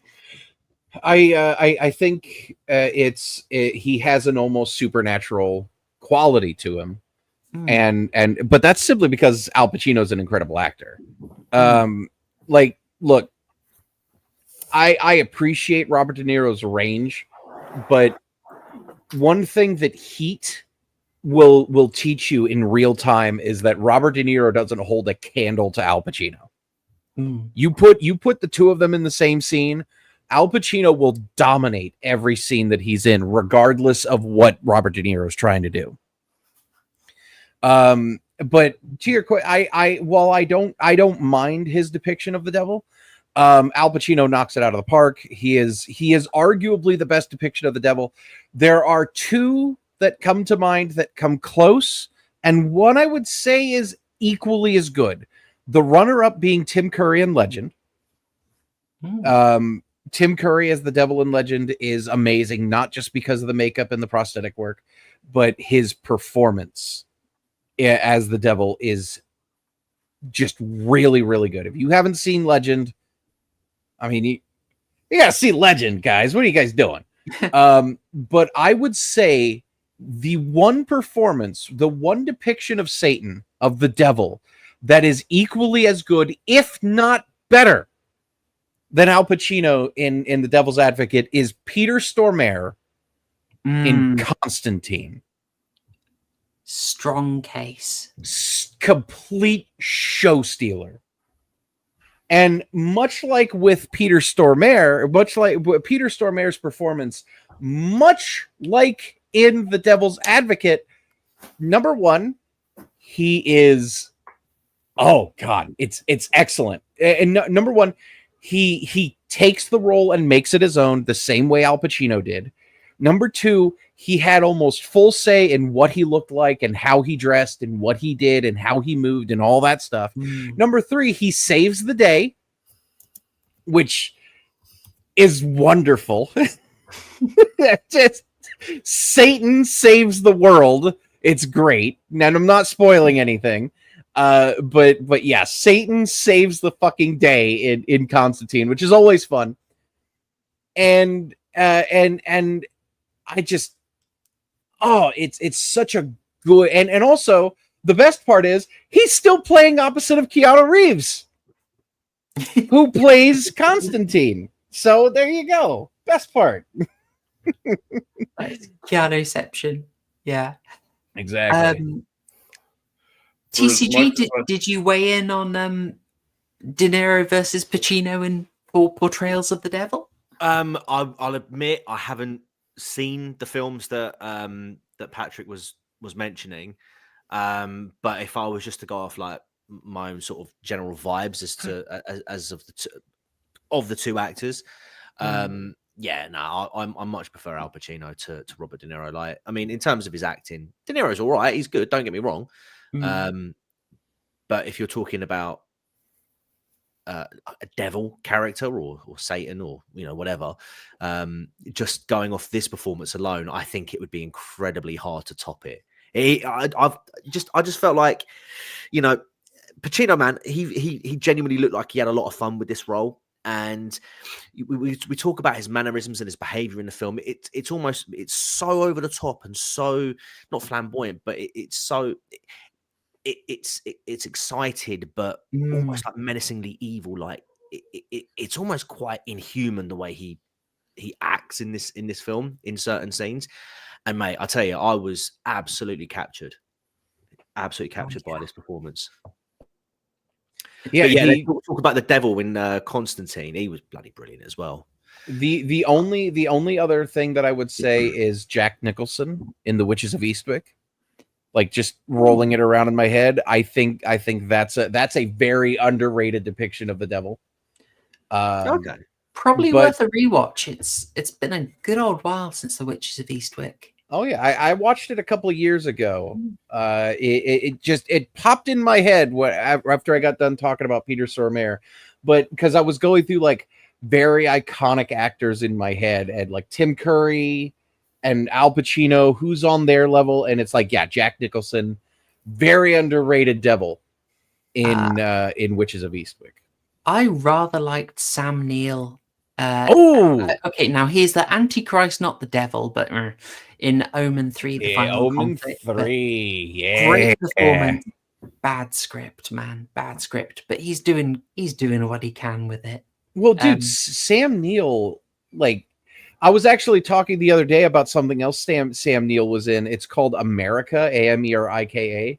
It was a miniseries in the late 80s. About God, I haven't seen that since it came out. I was freaked out as a kid. Yeah, that's soft Soviet takeover of the United States. But the miniseries is incredibly okay, but Sam Neill's performance in that as an allegory to Yuri Bezmenov is incredible. Very, very good depiction. I need to rewatch that. Yeah. Oh. I'm sorry. Does it hold up? But yeah, The Omen, like Sam Neill, like I agree with you completely, Chloe. Sam Neill's in The Omen 3. The Omen 3 is very lackluster. But Sam Neill's performance of it is amazing because it's Sam Neill, Yeah, he's got these moments in it, like talking to Statue of Christ. Oh, it's great. He's tormented. Yeah, the way he handles a board meeting, I like it, and just there's a scene where he gets to be quite sexually sadistic and gets a bit Haribo towards a kid that is very nicely disturbing. Just good stuff. And then of course, we can't forget about Event Horizon. His, the oh god, I'm sorry, I didn't mean to interrupt you. Apologies. No worries. I just had another super chat from Adam Lazar. Thank you so much. Very generous tonight, Adam. It's very much appreciated. Asking why aren't we discussing Roseanne and She-Devil? I'm afraid that is lost on me. I've never heard of that one. I unfortunately watched that on a drunken night with some friends, and oh my god, no. You're a sadist. You're a sadist. Adam loves horror. Oh dear Lord. All right. Oh God, what is this? I feel it's an abomination, is what it is, Wes. Yeah. Okay. Being mindful of time, I think maybe if we can slide from, I mean, God, it's such a good performance from Pacino. I'd just like to take a little moment for Charlize Theron. Ooh. Because 21 years old when she filmed it, she had to really fight for the role. She had the problem of being like thought of as too pretty for it. And I think this is an angle of the film that is really not well covered. I brought in a bit of the 12 Angry Men stuff on how it's like the whole, you can have this really cool principle of, oh, everyone deserves a fair hearing, and oh, we should have the benefit of the doubt, just like Henry Fonda told me. Oh no, I've released an absolute star mixer and he's just tang-fastic to 10-year-old or whatever. I think, something like that at the end, like the consequences of that. What's generally known as Blackstone's law, Blackstone's principle. You're better to let out 100 guilty men rather than send down one innocent guy. That's like, enjoy your dead 10-year-old, you know? Mm-hmm. And this movie puts that, does it one step further. You've been all principled like you were in 12 Angry Men. Here's your payoff. Now let's look at this issue again. Anyway, but the other movie that I think is really parallel to Devil's Advocate is Rosemary's Baby. And if you don't know it very well, apologies for spoilers for a movie from the late 60s. But it's got a lot in common with this. Couple moves to New York. The wife is sort of staying at home while the husband's career takes off. And then there's something a little iffy going on about it. I'm trying to be non-specific because I don't want... There's a lot of mystery in Rosemary's Baby. But I felt this film was heavily referring to that film in a number of shots, most notably when Marianne is having her sort of dream nightmare sequences. The kid with the guts was very effective. Oh yeah. Oh my lord. Oh, this creepy bugger. Yeah. Great Got shot. your ovaries. You can tell that they had trouble filming this. I could tell like the kid was clearly that's a young Bab. He's watching his parent, but they still got this shot, which was so good. Oh, good. I'm not alone in this. Yeah, I'm so glad you thought. I think it's like an obvious parallel that we're doing.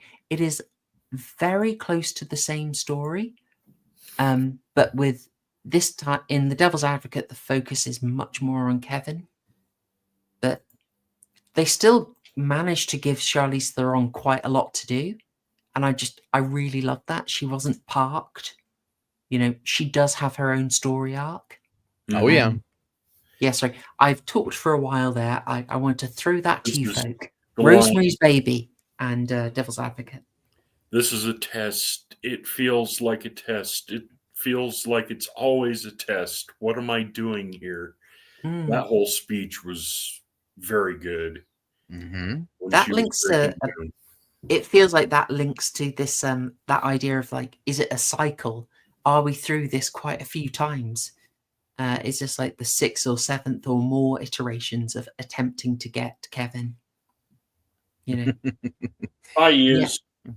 Yeah, oh, he is. Yeah, Rosemary's Baby is definitely one of the big, one of the a big influence on this because of obvious reasons later on in the script. But like Charlize Theron, like there are so many people that just amazing performances in this movie, and Charlize Theron is definitely up there. Because as much as I love Keanu Reeves in this, he has always been very reserved. He is an excellent protagonist in that you can kind of imprint yourself on him because he's kind of a blank slate a lot of the time. So, but that just means he almost never does a very standout performance. And Harry of Lotus Eaters we did a quick recording about Knock Knock. And he said, Keanu never goes past a 7. Yeah. And the intensity, never, ever go past a 7. I was like, yep. Yeah, that's kind of it. That's right. That's but it fills a very needed role when when you want kind of a protagonist that you can kind of, that your audience can kind of imprint on and kind of relate to, because you can place yourself in there. It's like having a non-speaking, a silent protagonist in a video game, you know, because you put yourself in there. You know, I don't think anyone would ever complain that Gordon Freeman isn't a chatterbox during the Half-Life games, because you put yourself in there. And that I think is the role of a very good role for Lomax in this. But Charlize Theron, like when you think about it, she was in 4 movies before this. Technically 5, but I mean she was like a non-speaking role in the background of like a Children of the Corn movie or some shit like that. What was she in before this? I didn't know. I didn't look this up. Yeah, she was in 4 movies before this, several that you probably never heard about, and all of them, in fact, probably you've never heard about. Like the only one that was of any importance was 2 Days in the Valley, which was a very Tarantino-esque kind of day in the life, kind of intersecting stuff. And from that one, she moved on to a courtroom drama called Trial and Error, and like, which, by the way, you know, 2 Days in the Valley and Trial and Error are both kind of quirky kind of movies, and which is why she had to fight so hard to get into The Devil's Advocate. And another big thing about The Devil's Advocate was she was talking about it with her mother about the nudity, because she does have a full frontal scene in this. Yes, indeed. In a church, and there was some serious discussion had with not just her mother but with her priest. And they decided that, like, and the priest even gave his blessing on the scene because of, I'm summarizing here, that a woman, a person who's going through that type of trauma, who is being assaulted both physically and psychically like that, should go to a church for refuge and help. That is where she would go. And it was actually because of the blessing of the priest and her parents, specifically her mother, that she decided to be willing to do that. And that's one of the big reasons why she got the role, is because she was willing to go there. And dear Lord, did she steal the show. It's a raw scene. I mean, so she does. We should remember this review is in the context of the horror and the erotic arc. She handles like the straight eroticism very well. I'm not just doing this to be titillating, but I think I'll get away with this one. This scene, the first time when she's waiting for Keanu. Yeah, you I can hopefully get away with that risky bit. I just thought the way that was, I know this is always awkward to talk about. thought the way this was shot actually really did convey passion. Little things like it's not in the bed, like you get the sense of they can't wait. It's very passionate, passionate, kinesthetic, like the whole thing of like her body being lifted up as he has to take her jeans off. It's like it feels very in the movement. The camera is very live. It's very down there. It's not like a detached camera. And I think they both really sell this stuff. Now it's kind of like undercut by the fact that the scene turns a bit horrific and disturbing. I won't show it again. Don't worry. Yeah. Contrast that with when she does like full nude in the church, and it's just yes, it's full frontal, but it's horrific. You can't enjoy it. It's not sexual. No, not. It's very much a sort of the horror and the eroticism has sort of overlapped, and the horror has taken its place now. Yeah, absolutely. But there is also like there's a very big difference between appreciating and enjoying a beautiful woman, which is a work of art in and of itself, and recognizing that just because a beautiful woman is naked doesn't mean it's sexual. That's a very, very big difference there. And Charlize Theron, say what you will about her, dear Lord, she's gorgeous, especially in this movie. But yeah, her ability to just transform like that, and the eyes, her ability to act with her eyes is amazing in this movie. She has to sell some difficult lines. The one that stood out to me was they stole my ovaries. Yeah. That is that could be the one that becomes a meme, right? You know, that could be your total what's the equivalent? You're tearing me apart, Lisa. You know, it could be that. I've abandoned my boy. I've abandoned my boy. You know, like it could have gone to the side of the silly. Yeah, but she sold that line wonderfully. She just did a great, and it's kind of like, it's just like Al Pacino. If they'd held back a bit, it wouldn't work. But she's committed. There's no winking. Yeah. We know she's a great actor. I mean, also from Arrested Development, you know, one of her great roles. But she's committed to it. She does sexy, she does ditzy, and then she sells the tragedy. Oof. Absolutely. And that's like, honestly, your heart just completely goes out for her, because she is completely a victim, and she is she is suffering because of her relationship with Lomax, with Keanu. And that's it. That's the only reason why. And oh God, it's heartbreaking what happens to her.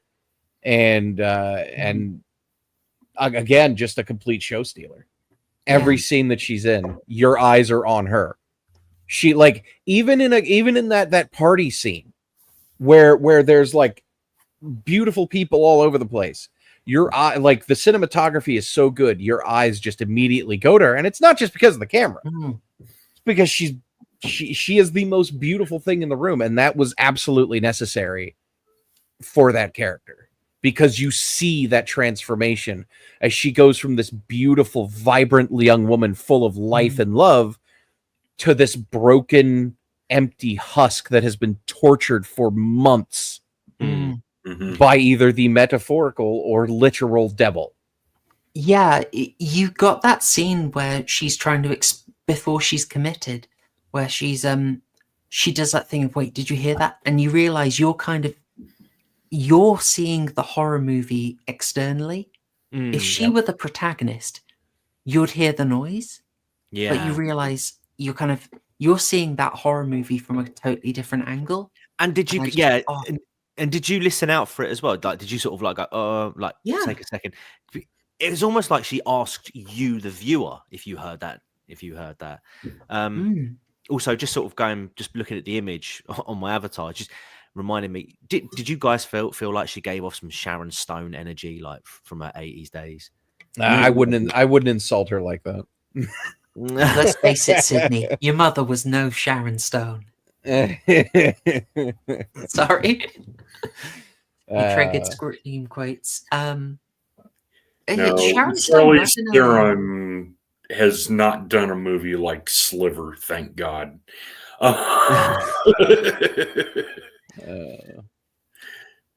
Rings a bell. It was more the hair, if anything. Oh yeah, the hair kind of, yeah, but the different face, different energy, different charm, in my opinion. Fair enough. But yeah, the drastic change in hairstyles as well. Yeah, I mean, I couldn't exactly imagine her like with this sort of facial expression with that long blonde curly hair. It's almost no, she was brilliant in this film. She was absolutely outstanding. And I mean, the thing of her trying to be someone else, like from painting all the walls in that like kind of scene, and she just gets exasperated. You just feel for her. And you sort of talk about the ovaries bit. You know, one of the big points of Mary Ann in this film is she wants a baby, she wants a family, she's desperate to have that. But then, you know, because she's looking at her sisters who've got like 7 between them, and she hasn't had a kid yet, and she's absolutely desperate for one, and it's just not happening. And then, you know, she moves to this strange city. You know, she's surrounded by people that she doesn't know. You know, and even her husband isn't around because you know he's off working. You know, even you know, take the supernatural element out of it. For a woman to be in that, well, for anyone really, but you know, for her to be in that sort of position where she's literally on her own, that is such a good point. There's such a sense of abandonment there, and it's, you know, that you can completely understand why she'd go a bit stir crazy, even if there wasn't this you know other thing happening. I love that you highlighted it, because again, this is her having a whole arc. There's a little side thing where the oh gosh, where is it in this scene where the women are basically like saying, this is your own deal with the devil. You're not getting your husband, but you're getting all the money, so what are you going to do with it? That's it. Yeah. But like, honestly, that their dilemma is, I mean, how many people have got that right now? How many people do we know who've got that situation? I think it used to be called the old IQ shredder. It's from a chap called Spandrel. I remember this used to get talked about how the nexus of a metropolis draws people in, but you work just to be able to stay afloat there, and you don't have kids. Whereas if she was in the countryside, if they're back there, they'd have less money, but they'd be fine. It's this thing of the sort of metropolitan nexus does this to you. The point is ahead of its time, but so timely. I'm really glad you highlighted that, DCG. And also 2 things. One, it further goes down the metaphorical versus literal route of this movie, which is you know, again, like you said, this is her own personal deal with the devil, which is the beautiful house and the beautiful friends and all the money and all the dresses and all the stuff. But you know, it's a sacrifice, and she picks up on it early, which is, again, you could argue is one of the reasons why she was targeted as hard as she was by the devil, be it metaphorical or physical. But also, I just want to say, The Devil's Advocate is another wonderful example of 90s CGI done very, very well. How bad could it have looked? Oh, God. Well, I mean, simply look back on our previous episode, Species, to find out in real time how bad that could have looked. But like in a world where, like, you know, with Species and like, as much as I love the show, Babylon 5, you know, you do get like some pretty woof CGI in these things. And this is around the same time. Again, love the show, one of my favorite of all time, but oh boy. But then you get examples like this, or like Jurassic Park and stuff like that, where the CGI looks good for today. and between the face and the body mutations and the mural at the end. Oh dear Lord, did that look good? Yeah. Yeah, so lucky. I tell you what, I'll get the other demon up because it's so sparingly done and it remains extremely effective. Just great design. Oh yeah. We Incredible. had this, we had a question. Would I do a review of The Substance? Thank you for £2 Ave Lucifer. Yes, I absolutely would. I saw a review from Rob Agar that made me quite intrigued, so I'll check it out. And I think if I got something to say, I would consider it. I think it's more just, does it fit into an arc? But I'll do a shameless plug. If you do want a movie reviewed, if you join as a channel member, I do always do a review for people who've done that. So, in fact, early in January, we're going to have one for Speak No Evil, the Danish original. So there we go. Just throwing that out there so I can fund my Armagnac habit. And another $2 super chat from Adam Lansara. Looping theory, New York City is a city that doesn't sleep.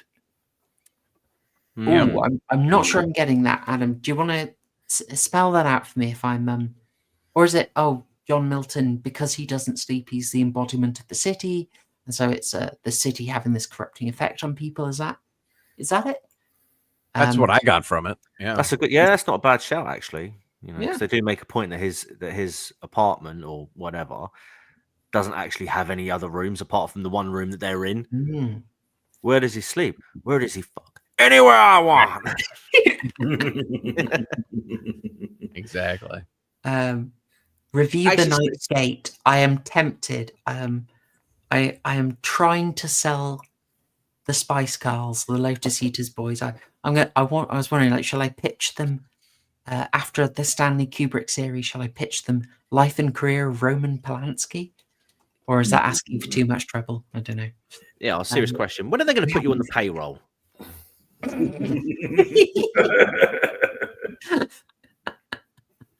Saw you put out another video the other day from Lotus Eaters. You were there the other day. We filmed those all back in October. Oh, well, you're getting royalties for that horror show. I mean, come on now. You know. Yeah. Oh gosh. Get some kickback.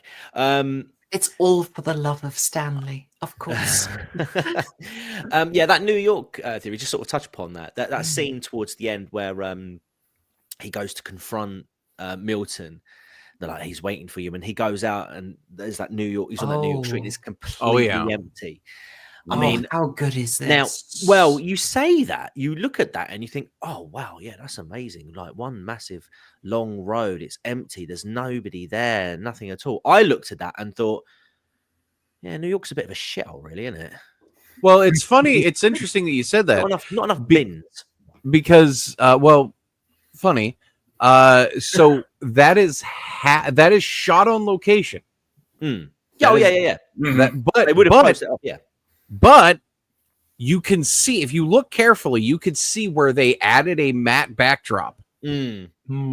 Yeah, it's right where the roads start, right where the intersection starts. There's a matte backdrop that is a depiction of the road going down. Yeah, as empty. So very Roadrunner-esque. But like, hey, you know what? I would much rather that than CGI. You know, 100% every day. In fact, it actually reminded me of the depiction of, I believe it's Central Park West, that was used in Ghostbusters at the final before they go into the Hotel of Evil. There's a very nice matte backdrop of, I think it's Central Park West. I think I can't remember which one it is, but that one, by the way, while it has been touched up many times, is residing to this day at Universal Studios Florida. That very same backdrop. Wow. So yeah. Nice. I spent my dad and I used to go to Universal Studios Florida all the time, and because we were both big movie fans. Big shock on where I get this from. And yeah, that was there. That was a screen used backdrop. Good times. I have always. Yeah, Sorry, go ahead. Wes, go ahead. No, go ahead, Wes. Oh, I've always been a fan of matte backgrounds. Because I'm a huge Star Trek fan, in case you guys haven't noticed. And Star Trek, especially the original series and Next Generation, is famous for their beautifully rendered matte backgrounds.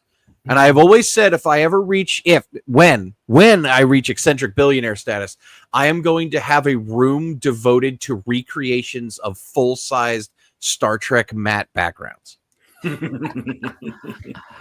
Very cozy. Oh yeah. This has come up. I wonder what you think about this, because I was going to raise this. People are already quoting other movies that came out all around the same time, pre-millennium, that have basically this scene. Guys, how are you forgetting the end of Resident Evil? Is that 2001? 2000? Help me out, guys. There's this thing about, I don't know. At the time, there seemed to be the thing of the empty city. Like, is this millennium angst even? Like, something's going on, everyone's going to go. Like, the fear is, oh, the city's going to like totally empty out versus it's going to be full of people milling around. Like, millennial fears got that wrong. Yeah, I know. Liminal spaces. Yeah.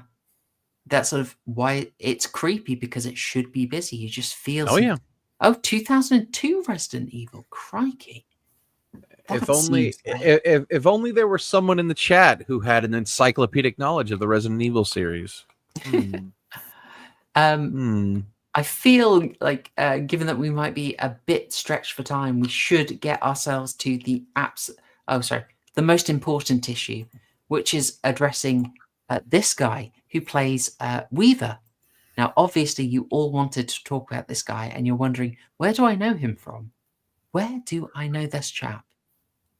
Well, that is Vito Ruginis, and you probably know him from Ally McBeal.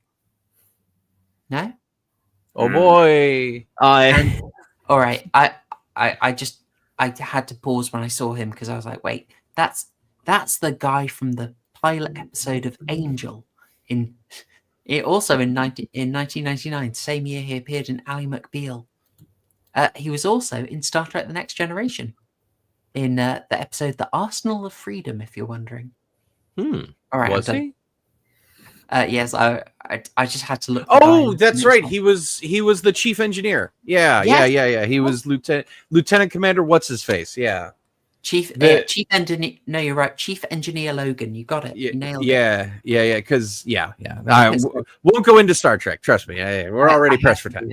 I'm holding back. But I just thought, given that, maybe let's get ourselves to the absolutely amazing finale. Oh yeah. Oof. You can take the man out of Florida. But, sorry, what was that? You can take the man out of Florida, but you can't take the Ohio out of the Florida man. Apparently. Very Alabama. halal. Very Alabama. Oh yes. Halal, if you will. I have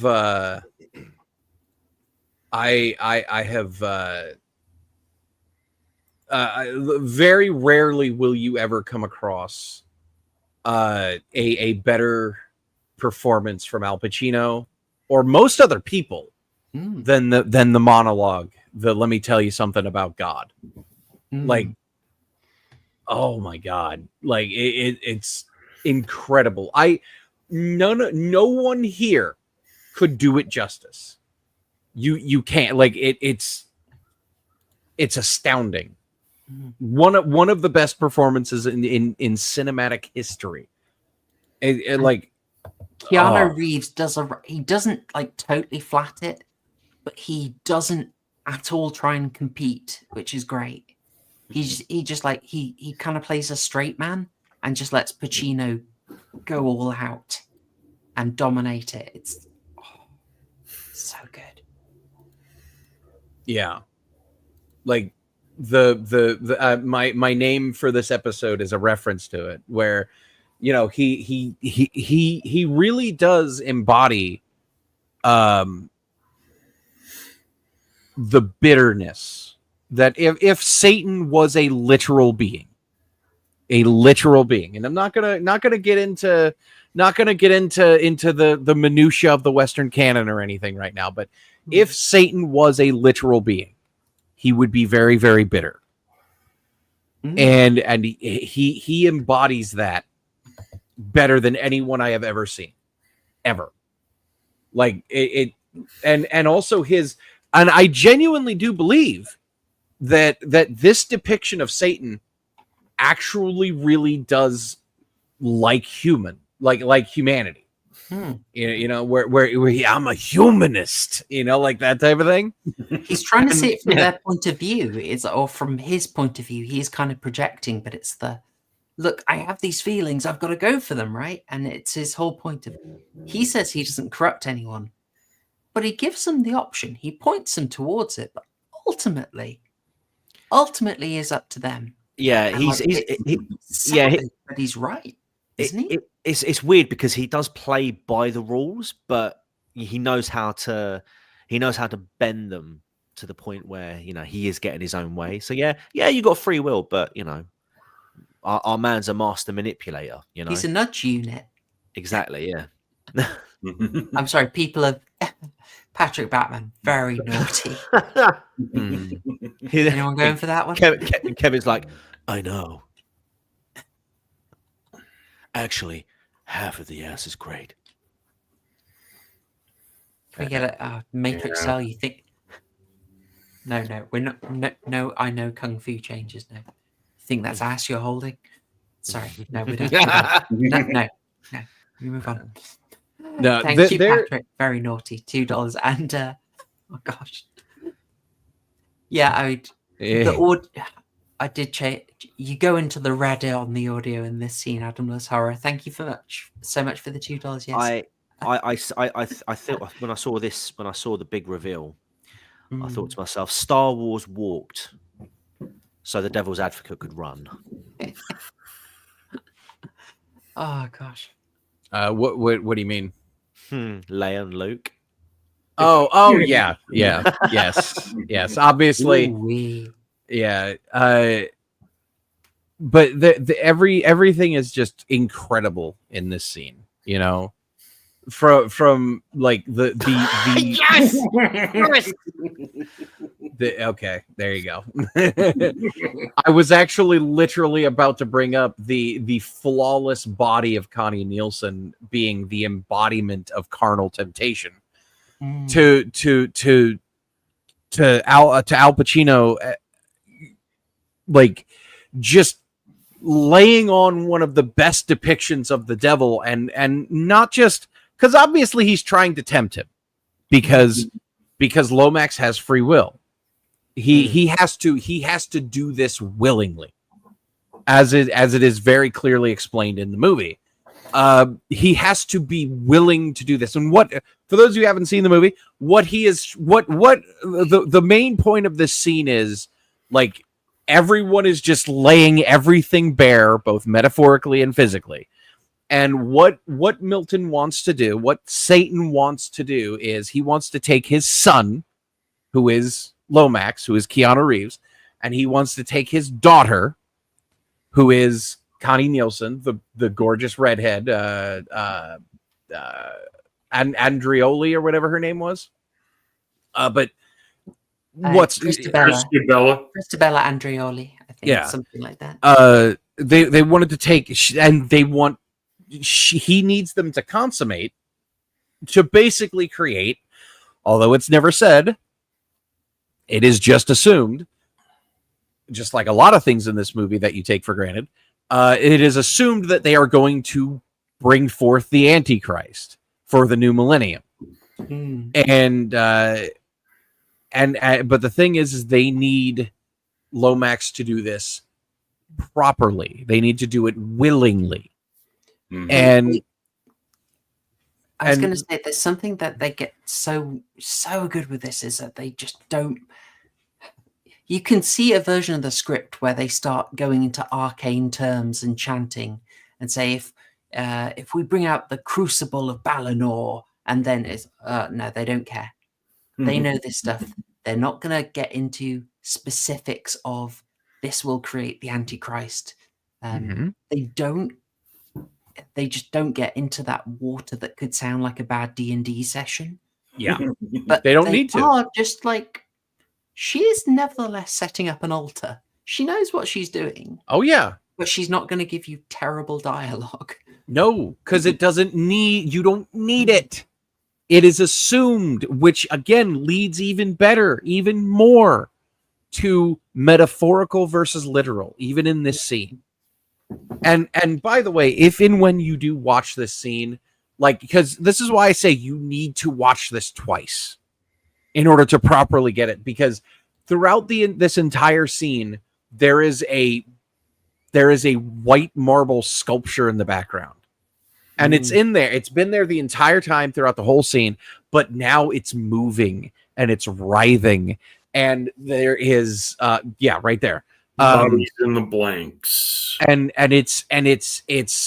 there are so, again, we don't know it, assuming there are souls in there and they are indulging and they are making love to each other and they're exploring each other. And it's very, very carnal, very, very ethereal, very, very lustful. And I looked into this effect, like just how they did it. This was this particular effect was the most expensive thing to shoot in the movie because it took multiple months, not just to film, but to actually complete. It took up over half of the effects budget in the movie, and it was filmed in 4 separate locations at 4 different times, obviously. But like the how they got the people to kind of writhe around in a very floaty way was they took nude models and filmed them in a tank of water as they would just kind of float around each other and like imitate an orgy. Okay. And they would layer it on each other over and over and over again. And they filmed it in different locations and different times. And they just layered it on top of each other over and over and over again to get this kind of ethereal, ghostly look. And then obviously they augmented it with computer generated imagery and just kind of worked it into this beautiful marble statue that they had to build like 8 different versions of. Obviously it's not made of marble, but they created this image. And whenever it's still, like you see it there, even when it's still moving in the background because they swap it out in various scenes. They swap it over and over and over again so that when you're paying attention to Al Pacino and Nielsen here, but then you may not notice, but your brain did, that despite the fact that it's still in the background, when it switches to Keanu Reeves and it switches back, the images behind them have moved. Mm-hmm. It's amazing attention to detail with that statue, with that sculpture, and so good that it works. Because like if you're watching this earlier, you can be earlier in the film, you can become very aware you're in 1997 because the green screening on this, oy vey, but then absolutely they absolutely nail it. It's just, it was worth spending the money on because when I watch this, I am entranced by that scene. Oh yeah, absolutely. It's just so good in it that it's come up in the chat that there was actually a legal case over this. But yes, I have it. That was going to be the next thing I brought up. Okay, well, so let me do these supers and then we could go into that quickly. I've elusive as some of that lesson with free will, use it wisely. I mean, people are talking about this a lot. Absolutely.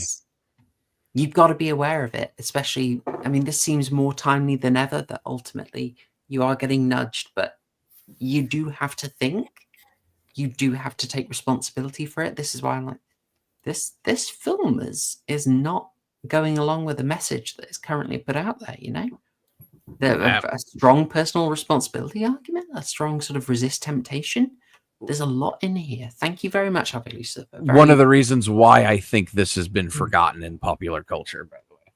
Oh yeah, all the undercurrents. Like it doesn't slap you around the face with it, but it's in there.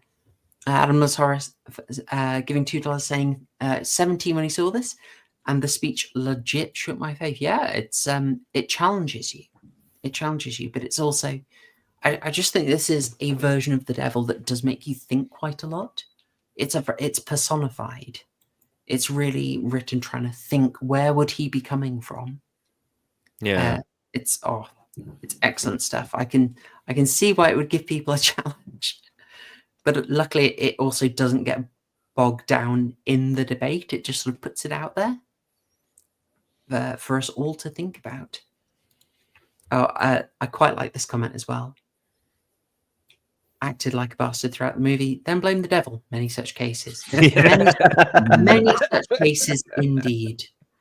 It was, I think in the remake, in the 2024 remake, he says it was systemic systems of structural systems. Brilliant. Sure. I may be wrong.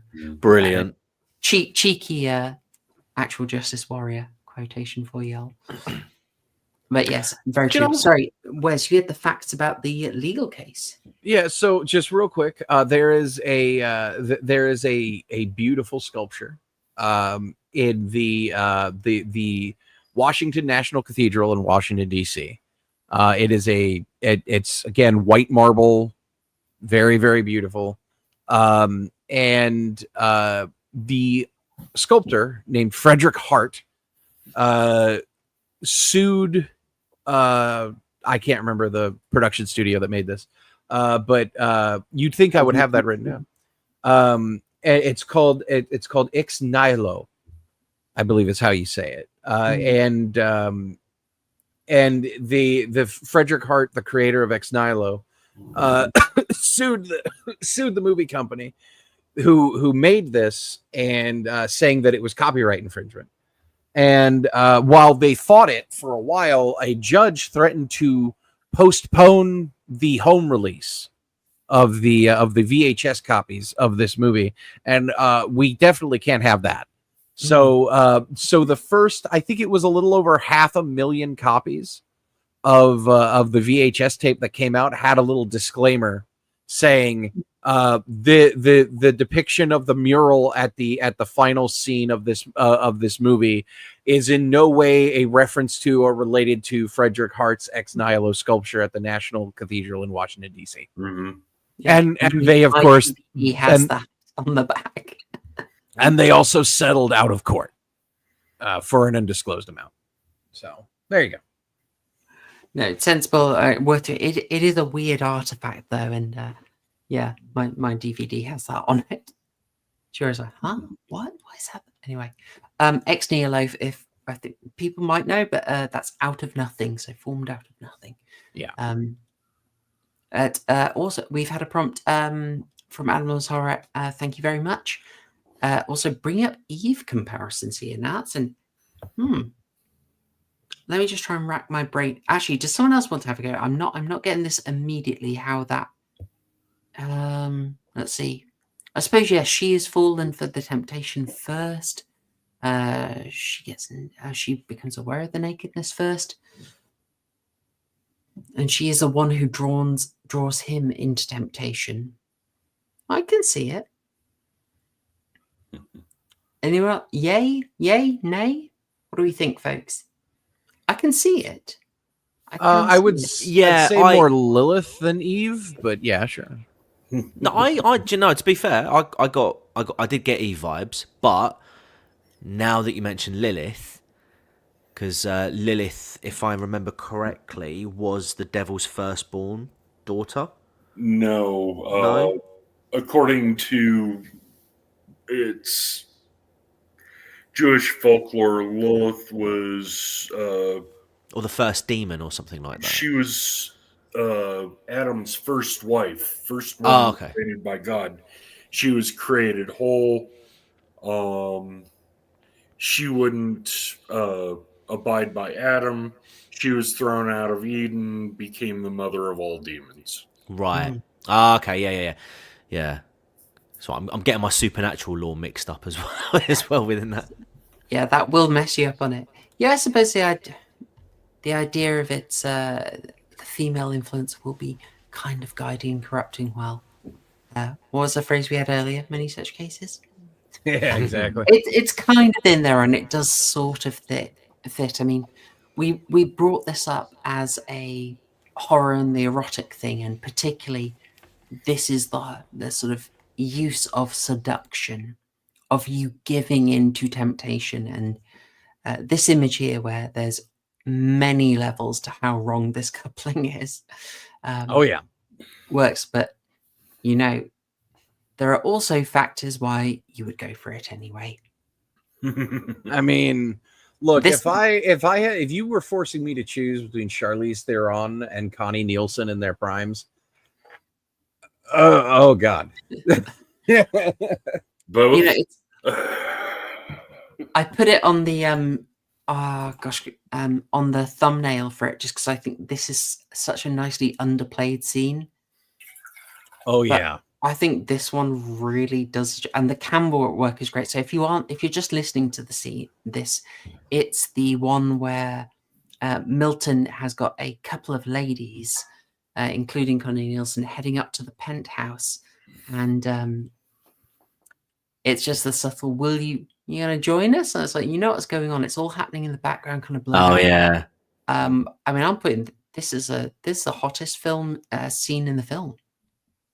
Am I wrong? I mean, yeah. Well, also, the little mouth movement that that Pacino does right as the elevator doors close. It always cracks me up.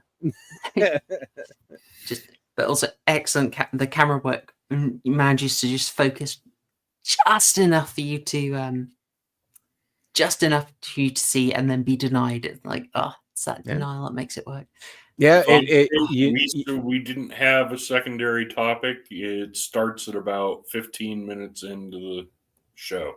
Yeah, and Devontae, I knew we'd go way too long. Where Chloe, that scene was very mind-blowing.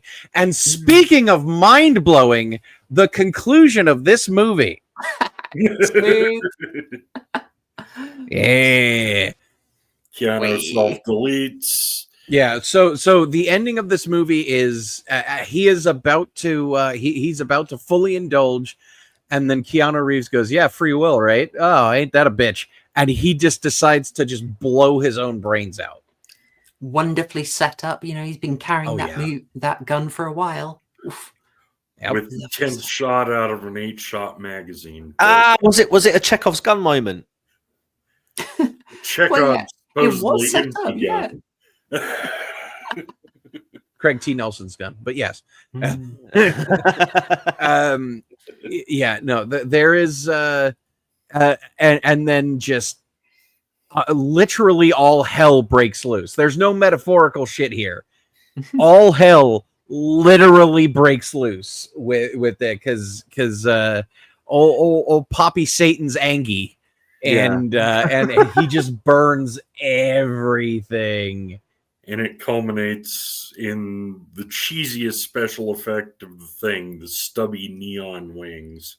Yeah. Which I thought was retarded. But Al Pacino's face mixed with Keanu Reeves' face, and you realize how much they look like each other. And then everything just kind of turns into this portal to hell, and it tightens and it tightens and it tightens, and then you realize that you are glimpsing into the soul of Keanu Reeves for just a moment as we pull out, and he is back in the bathroom of the Duval County Courthouse. Yeah, I love everything about how it was pictured, just fully. It's like it's an actual epic moment, and you don't get much epic horror, but that earned it. I think that's why I'll go. It's earned. Oh yeah, absolutely. And we all know, like, the way that the Florida man finally defeats the devil is haha, joke's on you, I'm just gonna kill myself. something that no one else would think. It really does take the eccentricity of a true Florida man to come to that conclusion. It's wonderful. Yeah. Oh, it's excellent. It plays on the free will, and then as we sort of touched on at the beginning, you know, it's not that simplistic an ending. Oh yeah, because I mean, we talked about it at the start, but if this is a film about on a deeper level, which I do genuinely believe it is, it's like, yeah, we're always going to have that free will. It's always going to be with us, and it is always going to need watching. And we're always going to be tempted. We are always going, like, one of my big things that I talk about in almost everything is vigilant. I have a saying, it's called vigilance, Mr. Worf, and it's a reference to one of the greatest episodes of Star Trek ever. It's called The Drumhead. And vigilance is the price we pay for freedom. You know, like that is, and if you want the true freedom of free will, you are going to be tempted to abuse it.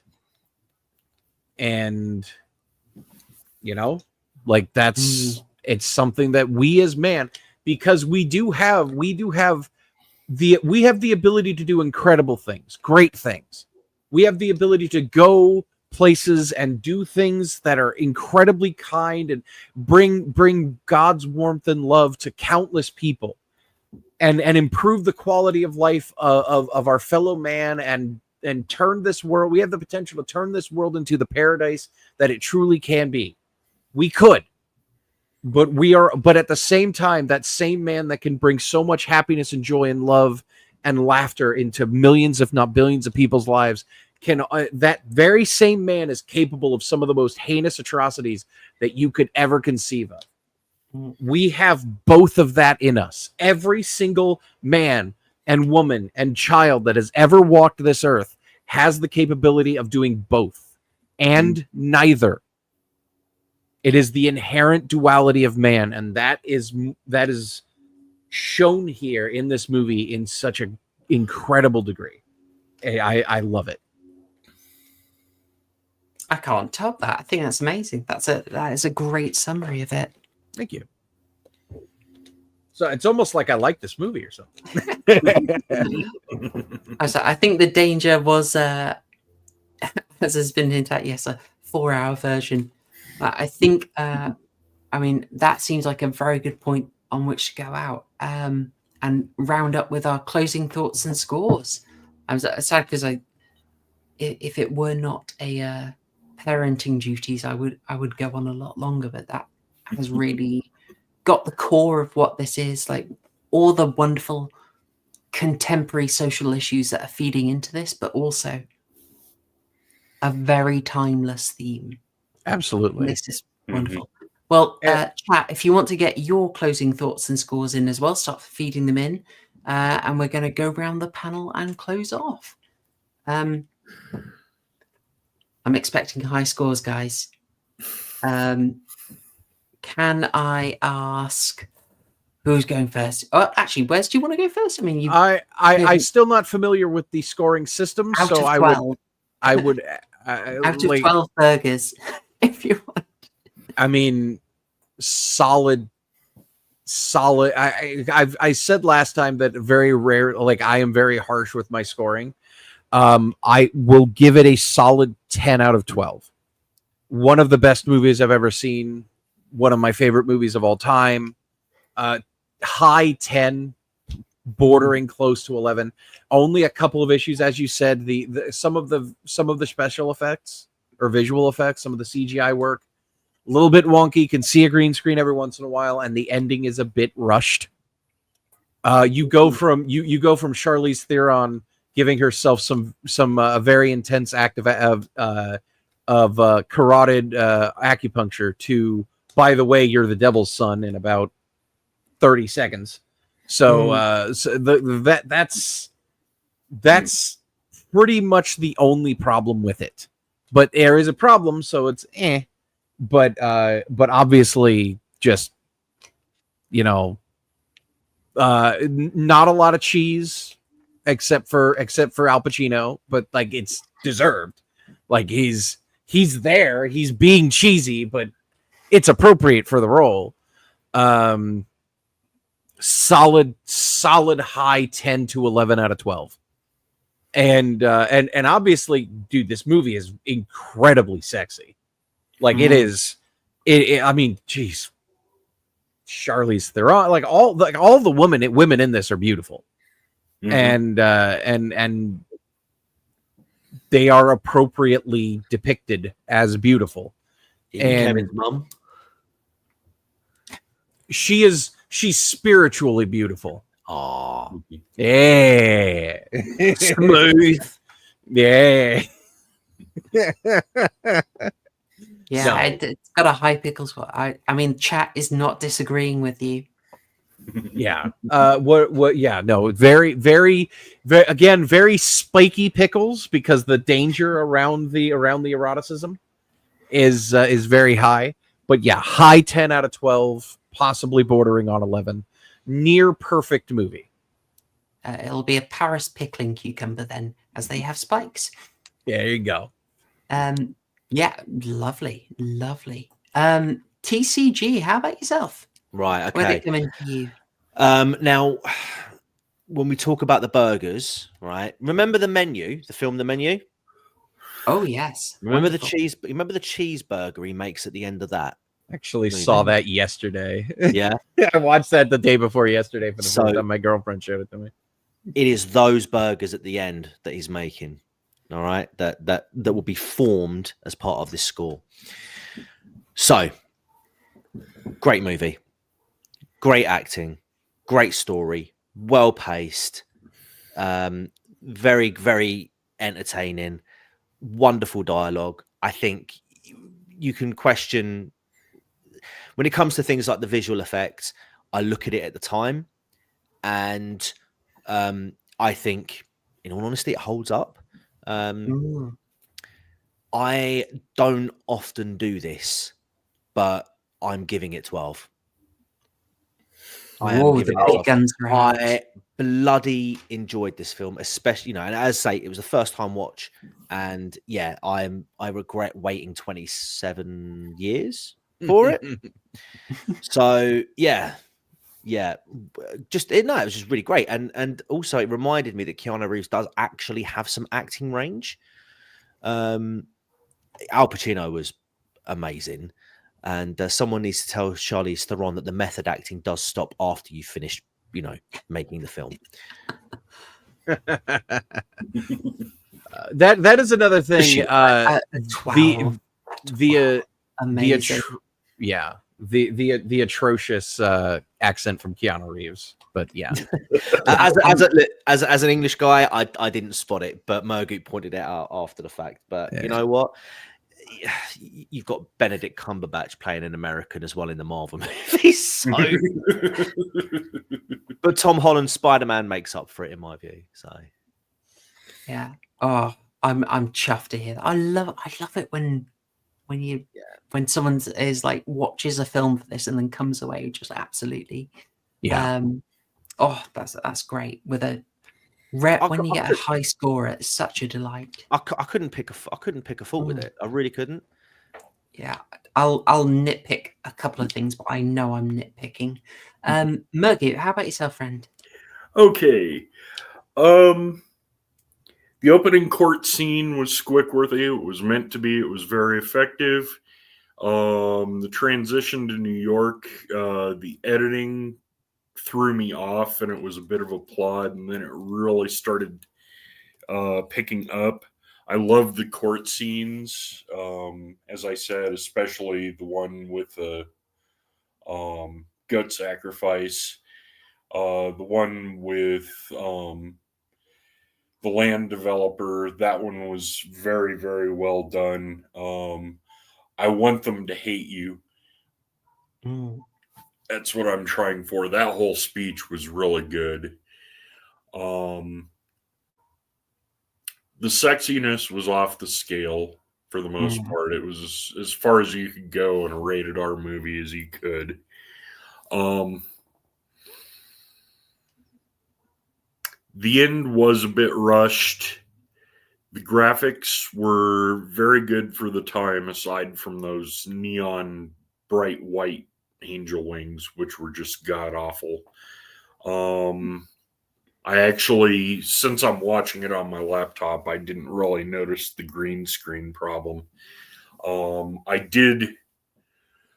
The rip that I watched completely legal copy. Sorry. The copy I watched was off the VHS. Oh.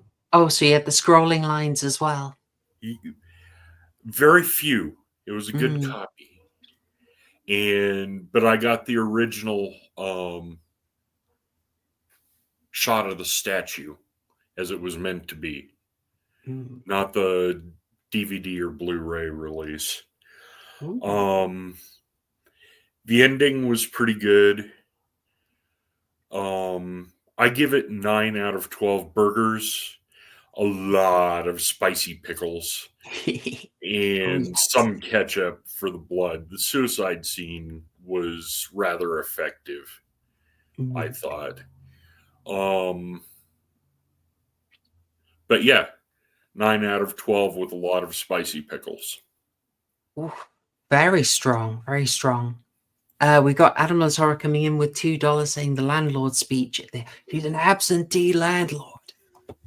Is 12 alone? Yeah. Concentrated 12 burgers in there. Happy holidays all. Thank you very much, Adam. Thank you very much. And yes, but we still got a couple of shows before Christmas, including a return of the horror quiz. We'll get to that later. All right. Okay, closing thoughts. Well, you've heard extended ones. Why is this not getting... I'll just do why is this not getting a perfect score from me? 1, no Tony Todd.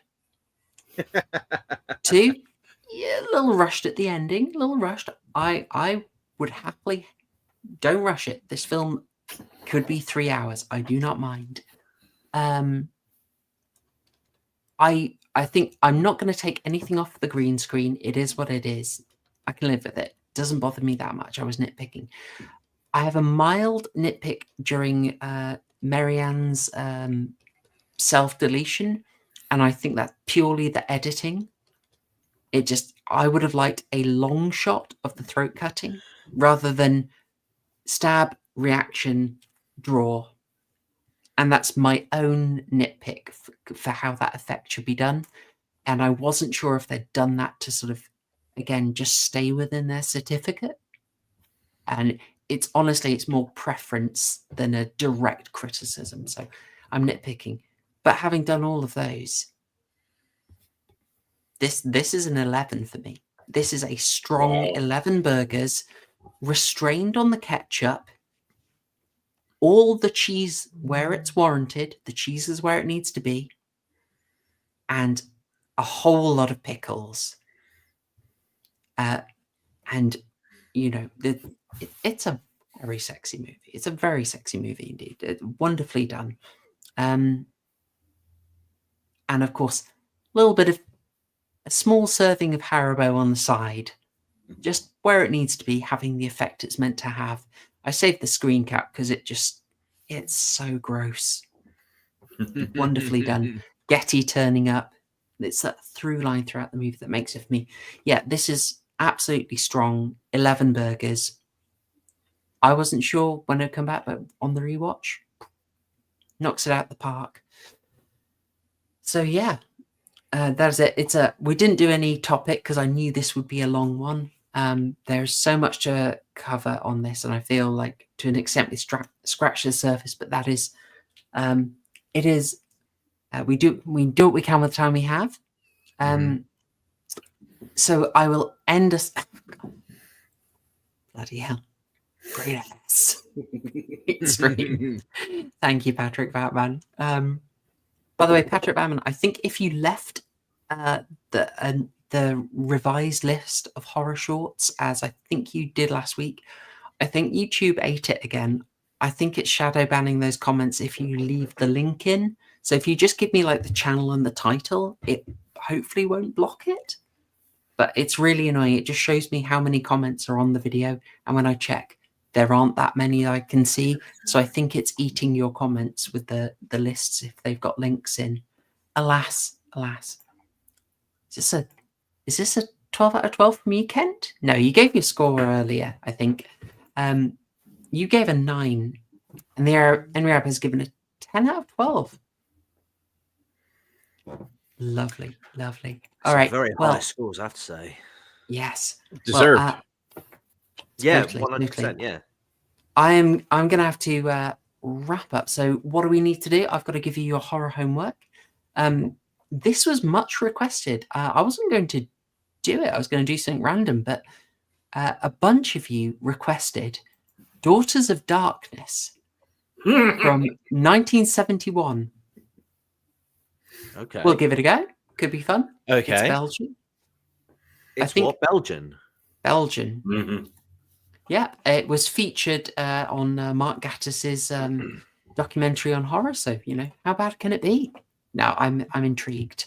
I think 3 of you requested it. So let's go for that. We're going to watch Daughters of Darkness 1971. And then the week after is going to be our Christmas special quiz. So there you go. I would like to thank all guests. Murgoot, TCG, Wes, fantastic stuff today. Thank you very much for having us. Yeah, absolute delight. And chat, you've been hilarious, degenerate, and very generous. In fact, how can I say? The pleasure was totally mine. And I will leave you with that. I don't want to lower the tone of it, etc. So there we go. Good. Nailed it. Good. Right. Any more foot puns? No. All right. No, I've got nothing. Thank you, Dr. Prepper. But yes, indeed. Okay. All right. We'll remove that filth. We'll remove that filth forthwith. Thank you. So, folks, put on Naked Nielsen again one more time. One more time. I wish I could, but unfortunately, we go. He gets there every time. It's good enough. He's ahead of us. It's good enough. It's good enough. There we go. Sightseer. Yeah, he's there every time. Well, folks, it's been an absolute pleasure. I hope you've got a lovely Friday ahead of you and a fantastic weekend ahead of that. And I'll wish you good night. So, thanks, y'all. Cheers. See ya. #Shillgang. Wee.